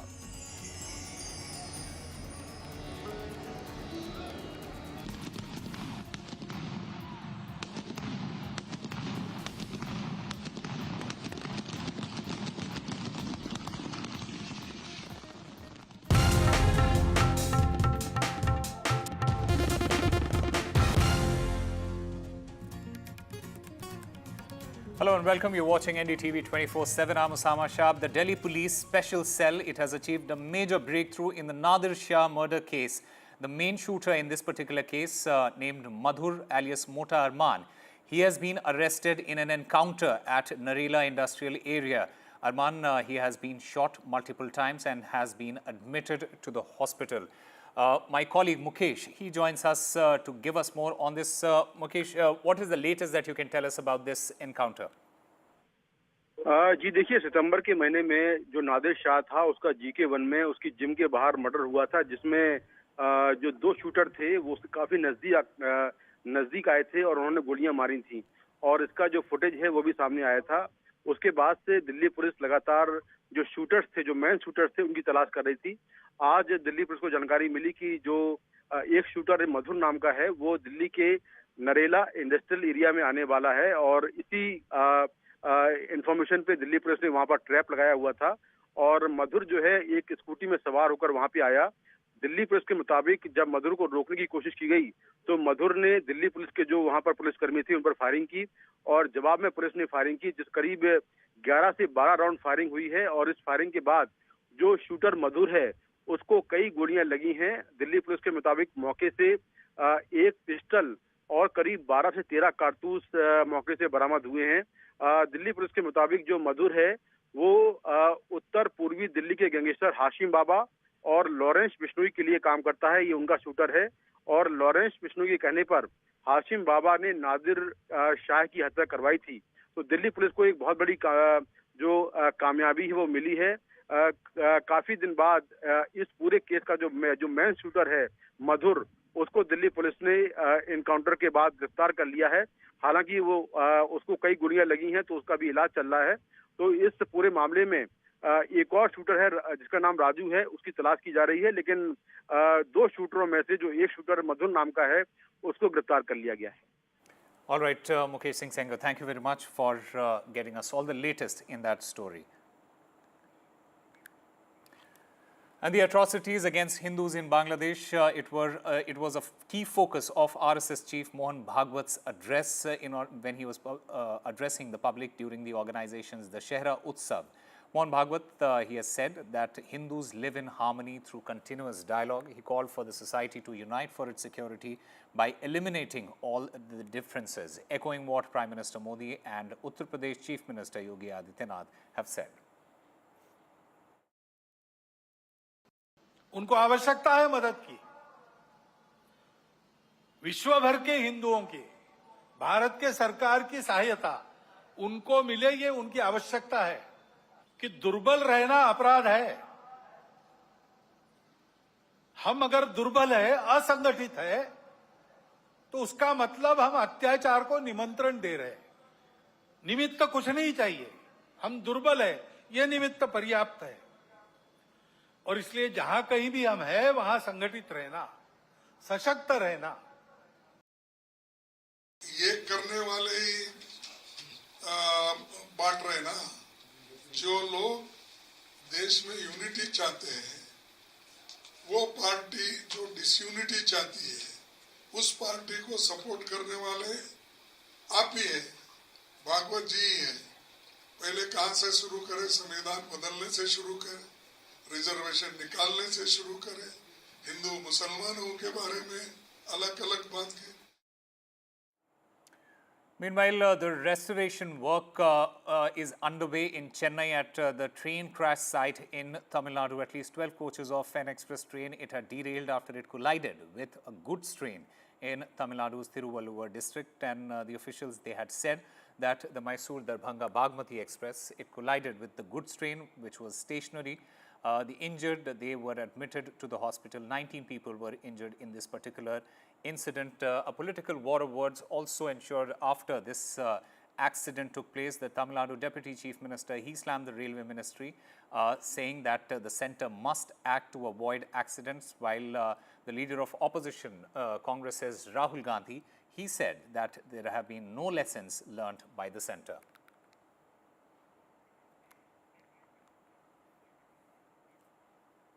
And registrations for the PM internship scheme, it has begun. This internship will be given in the top 500 companies. It is meant for 1-year internship program. The PM internship scheme is meant for skill development of the youth. Rupees 5,000 to rupees 6,000 will be given as an allowance to these interns. The candidates, they can register themselves on the website, on the web portal. Remember, over 80,000 opportunities are present across 24 sectors. The Ministry of Corporate Affairs, it in fact posted on its social media handles saying that PM internship scheme is a transformative initiative by the Prime Minister in order to ensure the skilling of our youth, which will enhance their employability. There will be an allowance of 5,000 per month and rupees 6,000, and as a one-time grant, the candidates, they can go and register themselves on the portal pminternship.moa@gov.in. This portal will ensure efficient access to internship across sectors with Aadhaar-based registration and tools like biodata generation.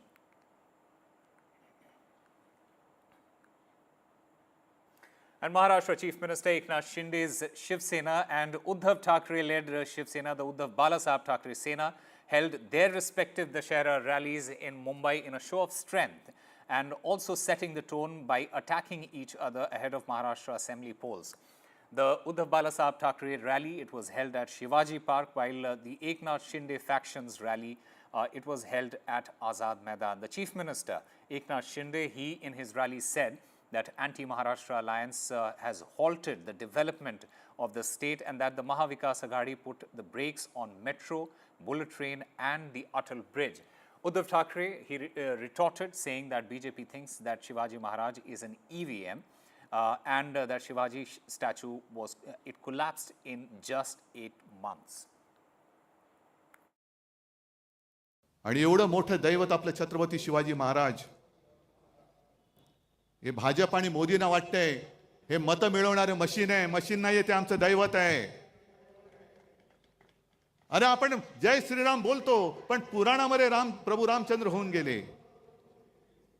आज सुद्धा आपण दसरा श्रीरामाने रावणाचा वध केला म्हणून आपण तो पाळतो. किती त्यांनी राक्षस मारले, किती दैत्य मारले. त्यांच्याबरोबर प्रभू रामचंद्राबरोबर वानर सेना होती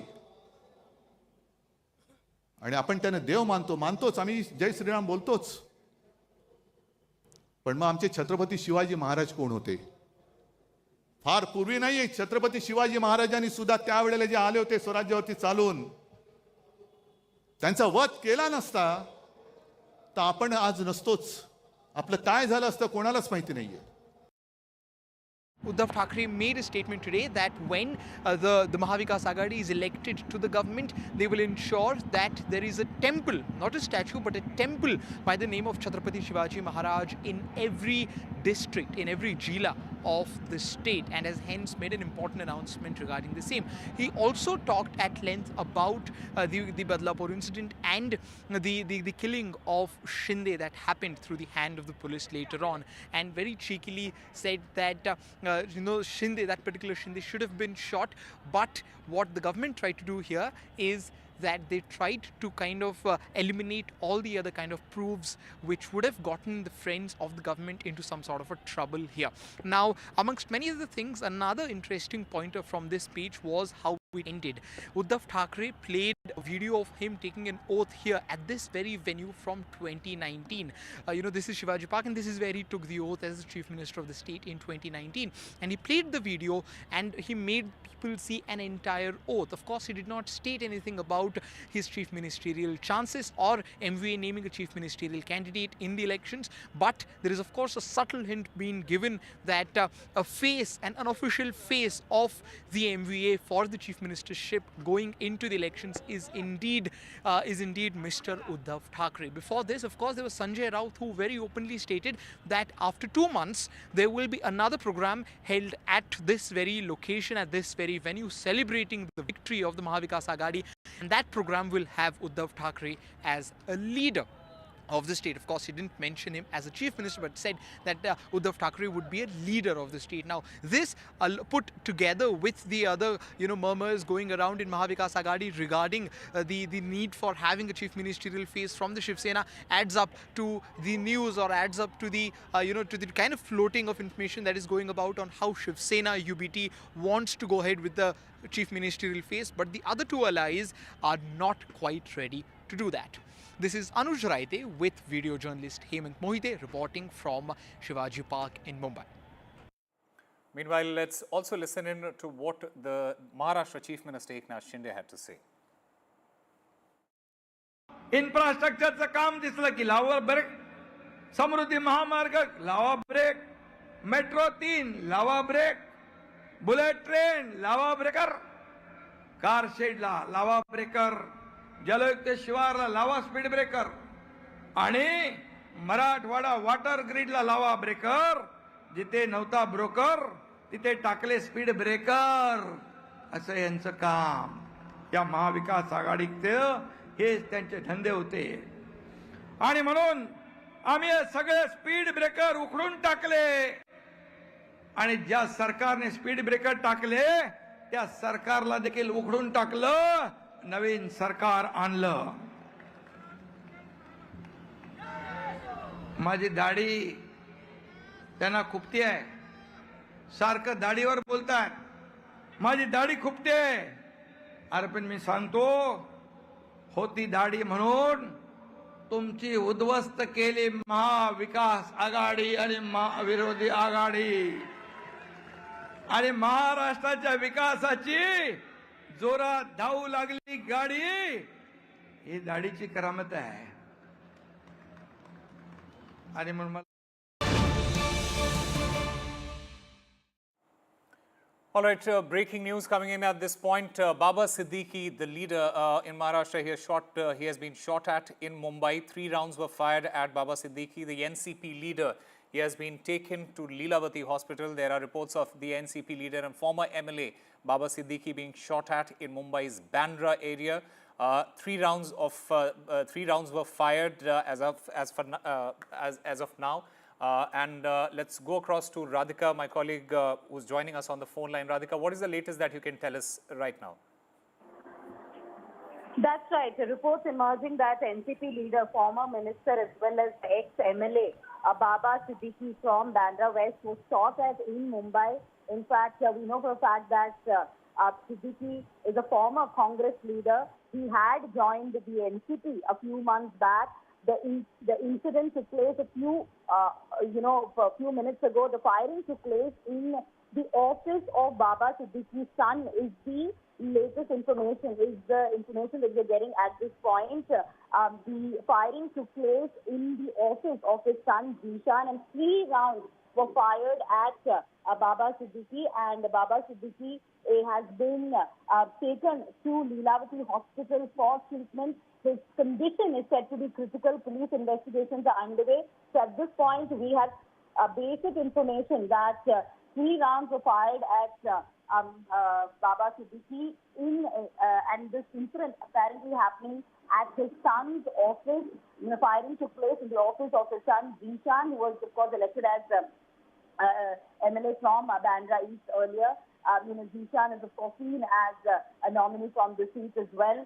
Just recently, after the instance of cross-voting during Legislative Council election, State Congress had expelled a couple of its MLAs, including Zishan Siddiqui. But as far as Baba Siddiqui is concerned, he had left the Congress party and joined the NCP a few months back. Now, some tragic development here whereby Baba Siddiqui was shot at by unknown assailants. 3 rounds were fired. This is the initial information we are getting.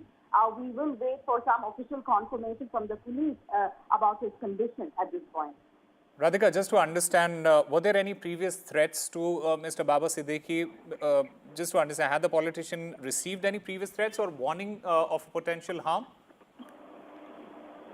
Well, not, at this point, we don't have any official confirmation of that. We'll have to really understand what exactly led to this particular incident, this firing, whether he had informed the police about any possible threat. Is something we will get to know through police sources. At this point, the information that we're getting is that he has been admitted to Lilavati Hospital in critical condition, and that the condition is said to be critical. He was injured, is the information that we're getting. In fact, at least about 2 to 3 shots were fired at him, and there were at least about 2 to 3 unknown assailants who fired at him when he was at his son's office. That's the initial information we have. Investigations are underway to find more.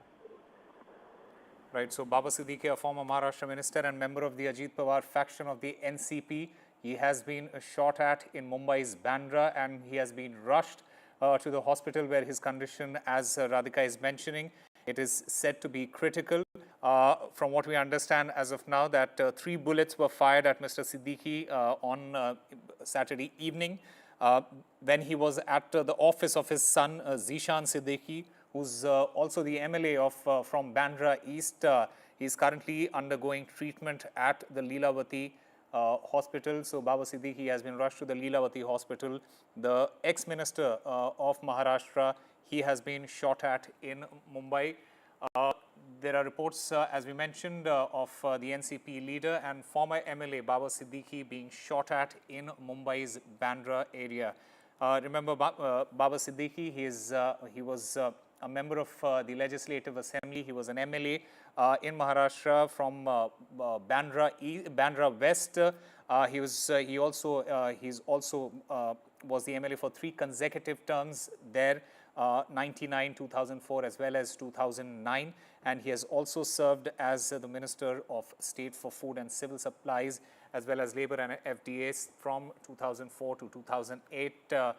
From what we understand, this is a breaking news situation. Baba Siddiqui, the NCP leader, he has been shot at in Mumbai. 3 rounds were fired at him, and the NCP leader, he has been rushed to the Leelavati hospital from what we understand as of now.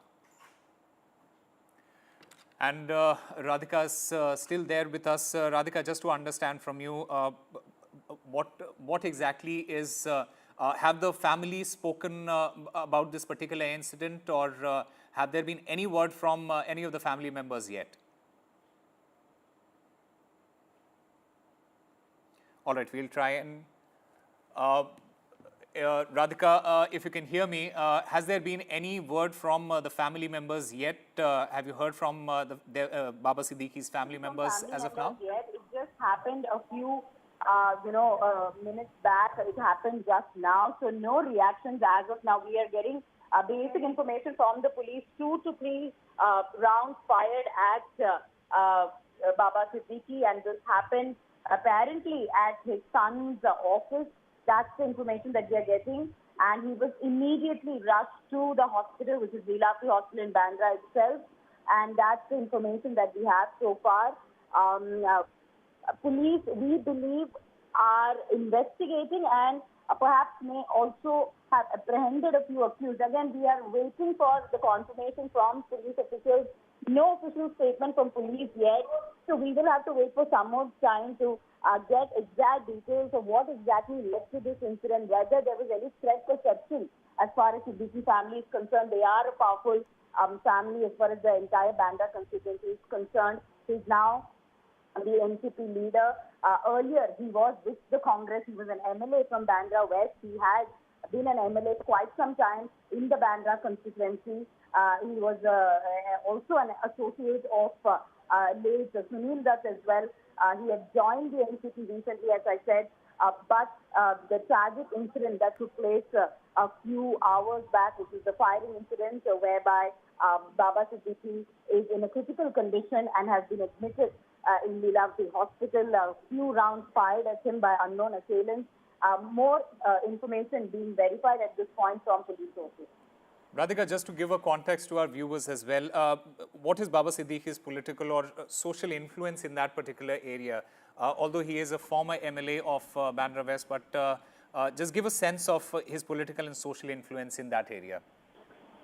That's right. You know, as far as Baba Siddiqui's political influence is concerned, yes, as I mentioned before, he had been elected as an MLA from Bandra West constituency multiple times. In fact, he was elected as the MLA at least 3 times, which was in 2009, 2004, as well as 99.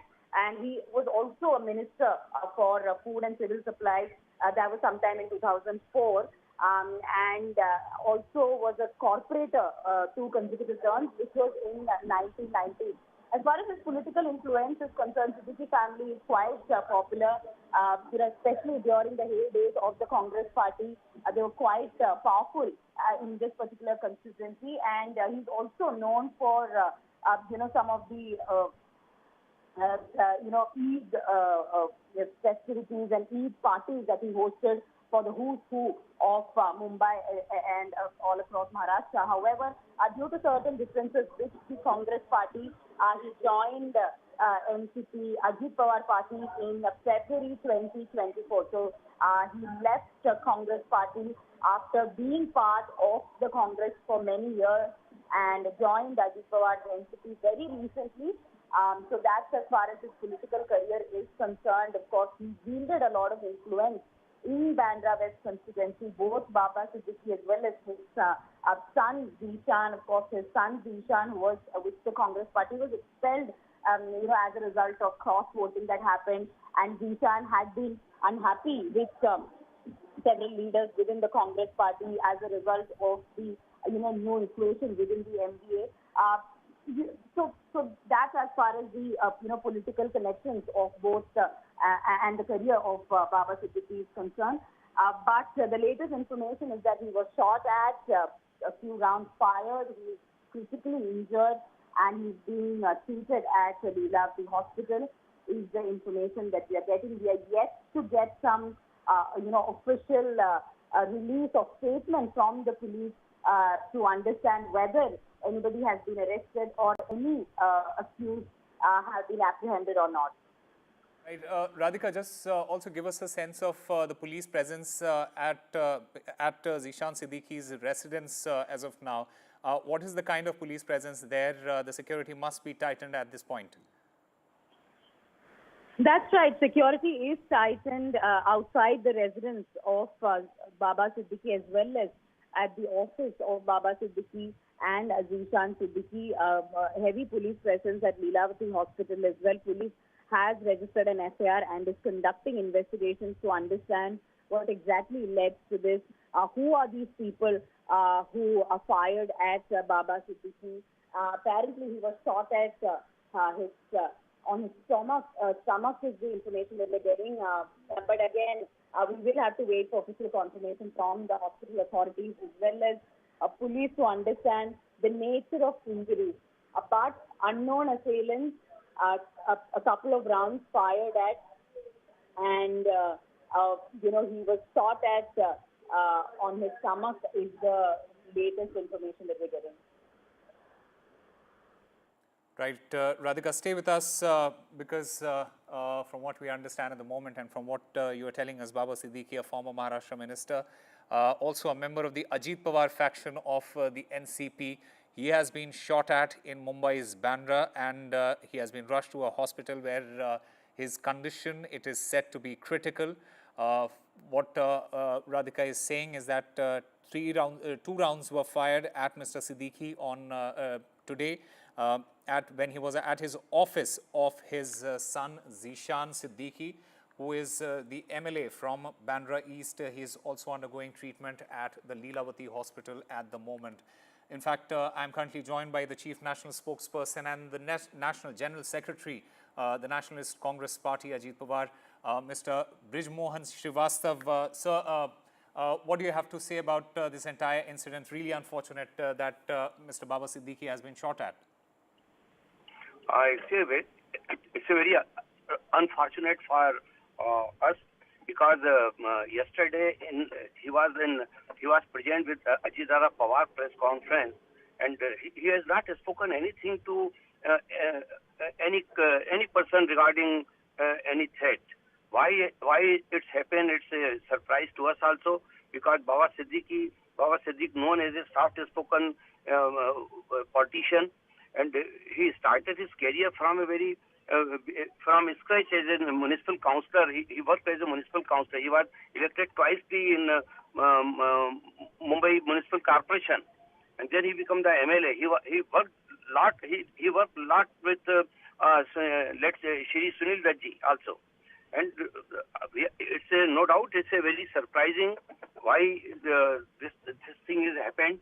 And why he has not informed to anybody. I'm sure that he's not that type of man. Somebody get antagonized with him. He's a very soft-spoken person. So we are also trying to get the right information, and we are also approaching the police to get first-hand information why it happened and why those people have fired on him. So just now I am not having exact information regarding his condition, but I am trying to contact the Leelavati Hospital to get the right information, so I can communicate to through you to the our party peoples and the rest of nation. Brijmohanji, have you been able to get in touch with the family members? Have you heard from them as of now? No, actually, I tried to call, contact them, but due to this incident, actually, they are also, I think, surprised and they are unable to say anything to anyone. So we are trying. I asked my NCP workers of the Bandra locality to get go there and take the latest information regarding his health. All right. I'm also currently joined by Anish Gawande, the national spokesperson of the NCP. Mr. Gawande, thank you very much for joining NDTV. What are your thoughts on this really unfortunate incident that has occurred right now? The NCP leader, he has been shot at. Have you been able to get in touch with the family? What do you think about it? You know, it's incredibly unfortunate what's happened today. Baba Siddiqui is, of course, a member of the Ajit Pawar faction of the NCP, which is our political opponent, but he's somebody who's been an incredibly senior leader in Mumbai, and that this could happen in Bandra is incredibly shocking. I think I'll leave the difficult questions for later. I don't think a lot of people have been able to get in touch with either Zishan, his son, who many of us know well, or with members of the family. The only update I have so far is that he's been rushed to Lilavati. And we should leave the difficult questions for later and right now hope for his swift recovery. But it's incredibly shocking and alarming that this has happened on Vijayadashmi in Bandra, in Mumbai. Right. Mr. Govt, I just want to understand from you, is Baba Siddiqui known to have received any sort of threat or warning before? Do you have any knowledge of that, sir? You know, I would not know because, again, like I said, he belongs to a rival political faction. But the reality is that these are concerns that should be raised before the Home Ministry. This has not been the only incident that has taken place in Mumbai in the recent past. We've seen the gruesome death of a sort of senior UBT leader over a Facebook Live post not too long ago. And there are real concerns. I don't know what's going on. I don't know whether this is an isolated incident. But I certainly hope that there is justice that is delivered swiftly because this law and order situation in Mumbai is untenable as it stands. Mr. Anish Gawande, thank you very much for speaking to NDTV. This is breaking news that is coming right now.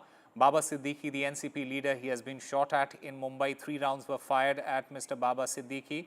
And the NCP leader, he has been rushed to the Lilavati hospital. In the meanwhile, my colleague Ronak, he's right now speaking to the eyewitnesses there. Let's listen to what they have to say. क्या उनकी किसी से दुश्मनी हो सकती है वो सब कुछ मालूम नहीं। देखिए फिलहाल किसी के पास इसका उत्तर नहीं है और मुख्य तौर पर अगर देखें तो पुलिस भी अपनी तरह से इन्वेस्टिगेशन पुलिस ने शुरू कर दी है और अक्षय मेरे साथ है। अक्षय मेरे सहयोगी एनडीटीवी मराठी के रिपोर्टर। अक्षय, क्या जानकारी मिल रही है? डॉक्टर उनकी कोशिश कर रहे हैं कि बाबा सिद्दीकी की जान बचाने के लिए, लेकिन जो जानकारी मिल रही है कि बाबा सिद्दीकी उनकी जान खतरे में है।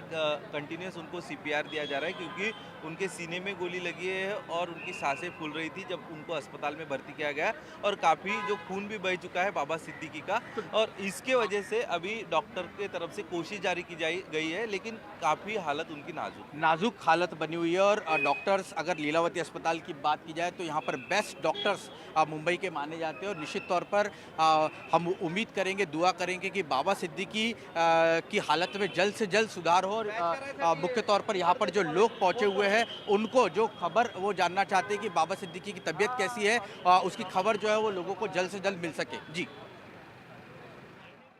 All right, Rano Kukre there speaking to the eyewitness there, and in fact he was also speaking to NDTV Marathi's reporter who was in touch with the hospital authorities, who mentioned that the NCP leader Baba Siddiqui, he is being given CPR right now and his situation is critical at the moment. Remember, this happened just a short while, about half an hour ago, that the NCP leader Baba Siddiqui was shot at. 3 rounds were fired at Mr. Baba Siddiqui. He is currently in the Lilavati hospital right now, and the Mumbai police, from what we understand as of now, Mumbai police have detained 2 individuals in the connection with this incident, and further investigation is underway right now. The Mumbai cops, they have in fact detained 2 people as of now.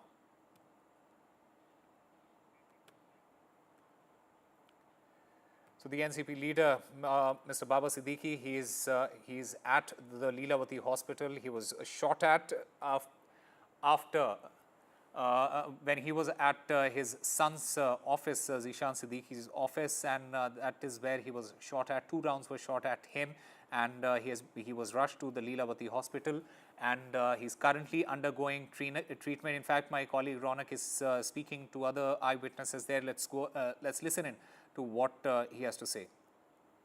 Team है वो investigate कर रही है। Bandra police की team के यहाँ पर जो बड़े अधिकारी है वो भी पहुँचे हुए हैं। डीसीपी भी यहाँ पर कुछ ही देर बाद पहुँचेंगे। तो इन्वेस्टिगेशन एक तरफ चल रही है, लेकिन दूसरी तरफ जो सबसे बड़ी बात है कि बाबा सिद्दीकी की हालत नाजुक बनी हुई है। ऐसे में उनकी जल्द से जल्द उनकी सेहत ठीक हो सके, ये पहली प्रायोरिटी जो है वो उस पर ध्यान दिया जा रहा है। और लीलावती अस्पताल के जो बड़े डॉक्टर्स हैं वो यहाँ पर उनकी तरफ यहाँ पर उनकी देखरेख में उन पर इलाज जो है वो यहाँ पर किया जा रहा है। जी।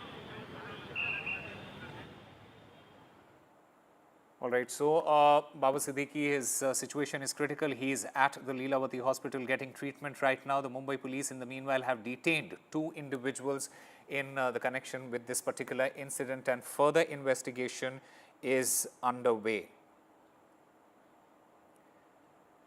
So 3 rounds were fired at Mr. Baba Siddiqui. The shots were fired at the NCP leader. He was shot at in his stomach, and he was rushed to the Leelavati hospital, and he is currently undergoing treatment at the moment. In fact, I am currently joined by Mr. Asif Bamla. Asif Bamla, what exactly do you have to say about this entire incident? It's really unfortunate that Mr. Siddiqui has been shot at, and that too in a place like Bandra. I'm very shocked and surprised at this development. I mean, he has been a Bandraite. We all grew up together. He has been a dear friend of mine, and I am still not able to come to terms. I've just heard about a half an hour back that this incident has happened, and it's very, very unfortunate that a situation like that. I mean, it's not that there's gang war existing anymore, but in spite of that, there's a situation like this. I think this needs to be addressed, and I think it's a matter of grave concern. Because I've been known to him since the time, I'm very sad about the fact that this has happened. I'm right now at a program for Dasara. I'm just finished, and myself, I'm rushing to the hospital to take stock of the situation. We all been in Bandra, Bandraites. We grew up together, and it's a matter of deep shock and a grave, it's a matter of deep shock and very emotional moment for me at least, and I'm sure for a lot of friends and people of Bandra who knew him over the years. In politics, things may be your way or may not, but I mean, this is something where we all stand very solidly with the family, with him, and I just hope he's fine, in a position to get. I don't know. I'm getting some different news, but I just hope he is going to be treated, and I just pray that he gets well. All right, Mr. Bamla, thank you very much for speaking to NDTV. In fact, I'm also joined by Shaina NC of the BJP. Ma'am, what is your reaction, your initial reaction to this entire incident? Really unfortunate that Mr. Baba Siddiqui has been shot at. Well, absolutely. It's shocking. And right now, prayers for him, his family, and for everyone who is with him in terms of support. We never expected any kind of, these kind of incidents in a city like Mumbai. And I think the beauty of Mumbai has always been to coexist despite all differences. And one hears that there were 3 assailants that shot at Zishan Siddiqui's office. The fact is that the facts will be dealt with, the people will be dealt with, but right now it is only concern for him and his family. And I hope, as I speak as a Mumbaikar, that we must speak up and rise beyond differences. Nobody should be allowed to take law into their hands. Absolutely, ma'am. And have you heard from Mr. Siddiqui's family as of now? Have you spoken to anyone, ma'am? No, I haven't. And I think that this is a time where the doctors should just be doing their job. And what one understands is that he has been taken to Leelavati Hospital. So let's just wait and not speculate any which way. Right now, it only has to be about law and order being maintained, which the Home Minister Devendra Fadnavis will definitely look into immediately. And having said that, I think concern for the family and his speedy recovery is the only concern. All right, China NC, thank you very much for speaking to NDTV. And I'm also currently joined by Mr. Sanjay Jha, political analyst. Sir, what is your initial reaction to whatever that has occurred as of now? Well, to be honest, very, very surprised and stunned. Every time a public figure gets violently attacked, I think we should all be worried because people in politics are constantly in the public space and they're extremely vulnerable to elements that can be hostile to them. I believe that this is a extremely tragic development as far as Mumbai is concerned, because I live in the city and many people do, and we have always prided in the fact that Mumbai is a city which is very tolerant, peace-loving, has law and order, and a certain character to it that doesn't condone this kind of activity that used to happen decades ago during the time of gangster violence. To see or to hear about this attack, first we need to know who's behind it, what's the motive, what has caused it. But irrespective of that, the truth remains that Baba Siddiqui has been a very prominent face in Mumbai politics and in public life. And all one can hope is that he's okay and that his family, which must be pretty shattered at the news, can pray and hope that he recovers quickly, because I have no idea, and unless you have it, as to how serious his condition is.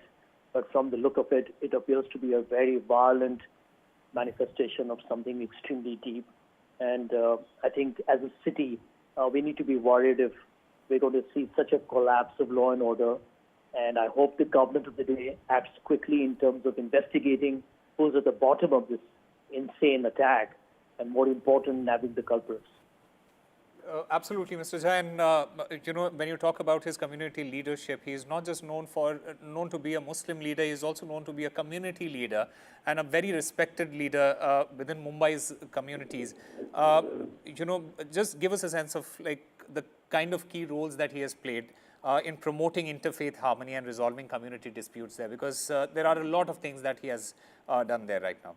Oh yeah, absolutely. He's an extremely popular person, and I can tell you that I met him a couple of times in the usual political events, and he's always been extremely gregarious, very forthcoming, extremely likable. In fact, if I'm not mistaken, his iftar parties are legendary, where people from all walks of life come and celebrate with him. And you're absolutely right, extremely bipartisan. There is no such thing about which religious community he belongs to. I think everyone is welcome. It's an eclectic, inclusive affair of celebration. So I'm just very disturbed because, every time you know somebody in particular, of course, you feel bad even if you don't know somebody well personally. But when you know somebody well and that person goes through such a harrowing experience of being shot at, it kind of leaves you very perturbed. And I do hope that the government of Maharashtra, with Mr. Fadnavis, etc., swing into action, because we need to know who does this. Because, what is frightening is the kind of license that people have today to go and shoot at anybody and get away with that. I mean, that by itself ought to concern us all. Mr. Jha, does this also raise a lot of question marks on the current law and order situation as far as especially a metro city like Mumbai is concerned? Well, you've been hearing so many cases of late, right, of hit-and-run cases, attacks on people. We have seen all kinds of tensions rise. And I just feel that, as somebody who's lived here for over 30 years, I mean, one of the reasons why I love Mumbai, no matter which part of the world I'm in, I love to get back home, is because the city has got its own heat. And, it's a safe city. It's a city where women go out and come back late in the night and don't normally have to worry about their safety and security. And it's one place where you find that people come from all parts of India. It's a global village, actually, if you think about it. The number of foreigners who live here, people from all over the country. We kind of pride in its eclectic diversity. Therefore, when you see such an incident, it obviously will get everyone thinking as to where are we headed. And I think the warning signs have been there. Maharashtra is not what it used to be. Mumbai is not what it used to be. There are reasons for concern, but I will remain eternally optimistic that the people of this city are wonderful. They're beautiful people. And I think, I hope Baba Siddiqui recovers, and I do hope we are able to kind of learn from this horrific violence act, condemn it strongly, and make sure that nobody else has to go through this kind of experience. Thank you very much for speaking with the NDTV. So breaking news coming at this point, Mr. Baba Siddiqui, the NCP leader, he has been shot at in Mumbai. There were multiple rounds fired at Mr. Siddiqui, and he was rushed to the Leelavati hospital just half an hour, 40 minutes ago. His situation is said to be critical at this moment. In the meanwhile, the Mumbai police, they have detained 2 individuals in the connection with this particular incident, and further investigation is underway. Just to give a sense of who Mr. Baba Siddiqui is, Baba Siddiqui is a former Maharashtra minister, and he in fact joined Congress when he was a teenager, and he later quit the party where he was associated with for 48 years, and then joined the Ajit Pawar's Nationalist Congress party. Mr. Siddiqui's son Zishan, he is a Congress MLA from Bandra East in Mumbai, and the firing, this particular firing, remember it has come just months after shots were fired outside the actor Salman Khan's house. The politician, remember, he is also known for his grand iftar parties, which is attended by top Bollywood stars as well. So Baba Siddiqui, he has been shot at. Multiple rounds were fired at Baba Siddiqui, and he is currently at Leelavati Hospital. His situation is said to be critical. Time to slip into a very short break. More news on the other side.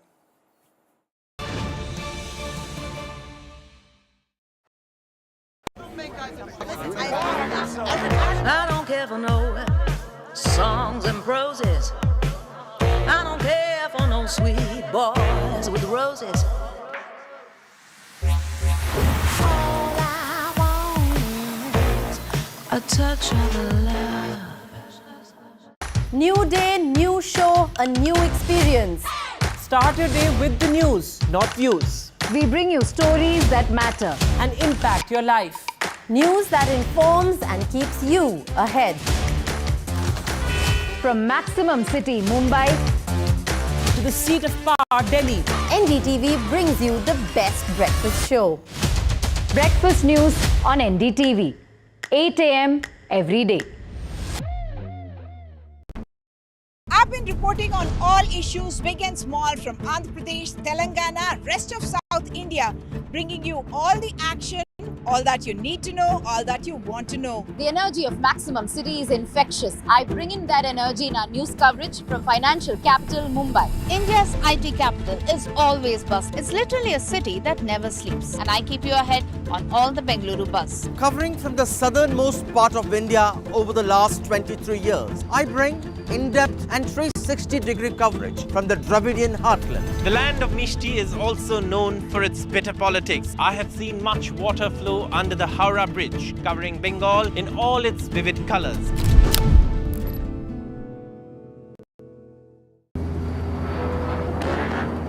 I don't care for no songs and proses. I don't care for no sweet boys with roses. All I want is a touch of love.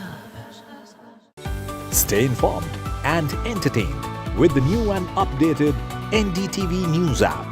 You can watch all our channels live, listen to podcasts, read breaking and exclusive news from around the world and more. Download the NDTV app today and get access to the best journalism and storytelling on your smartphone or tablet. The NDTV app. News that matters to you.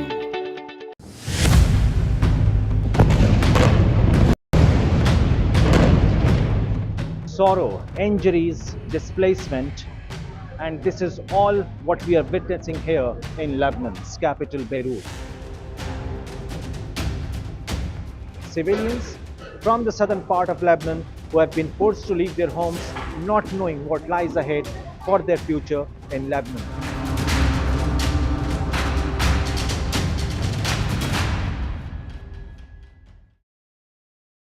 In a world of shifting power dynamics, India stands tall as a global force. Join us at the NDTV World Summit 2024, where Prime Minister Narendra Modi will unveil his transformative vision for the India century.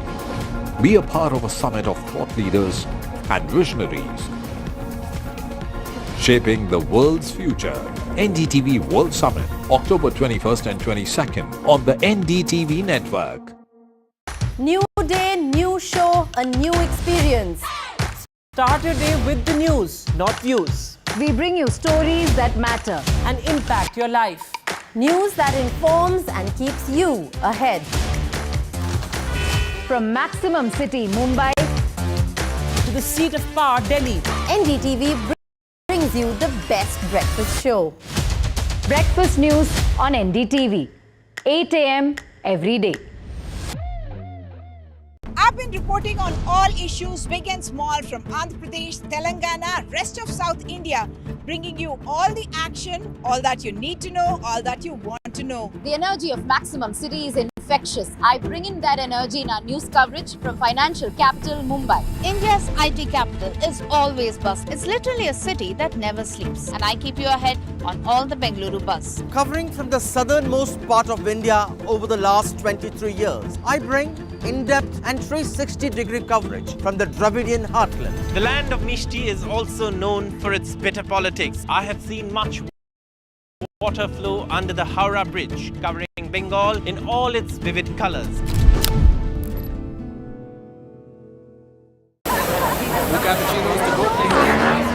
I don't care for no songs and proses. I don't care for no sweet boys with roses. I'm too busy, baby, making plans on how to get me one of them manly men. All I want is a touch of love.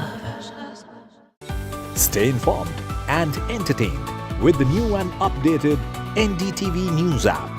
You can watch all our channels live, listen to podcasts, read breaking and exclusive news from around the world and more.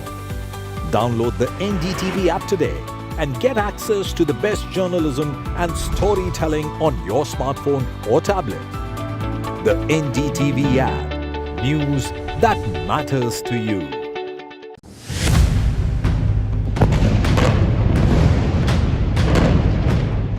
Sorrow, injuries, displacement, and this is all what we are witnessing here in Lebanon's capital, Beirut.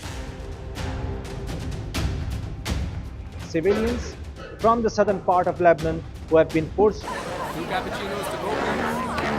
don't care for no songs and proses. I don't care for no sweet boys with roses. All I want is a touch of love. In a world of shifting Siddiqui's office in Bandra East, two suspects, they have been currently been detained by the police to investigate the motive behind this attack. But the news that we are getting in at this point is that Baba Siddiqui, the NCP leader, he has been shot dead. He has succumbed to his injuries. Baba Siddiqui was taken to the Leelavati hospital in Mumbai. And these are the shots that you can see on your screens, shots from outside the Leelavati hospital where Mr. Siddiqui was taken when he was shot at. This incident, remember, it occurred near the office of his son, Zishan Siddiqui, in Bandra East. Baba Siddiqui, remember, he suffered multiple gunshot wounds and was swiftly taken to Lilavati Hospital for medical care. My colleague Radhika joins us to get us more on this. Radhika, really unfortunate news. Baba Siddiqui he has passed away. What is the police saying at the moment? And from what we understand, they have taken two people in. They have detained two individuals in this connection so far. That's right. We are getting details that Baba Siddiqui has, in fact, passed away in a hospital in Mumbai. In fact, he was admitted in Lilavati Hospital just a while ago. After he was shot at, there were at least about 3 to 4 gunshot wounds.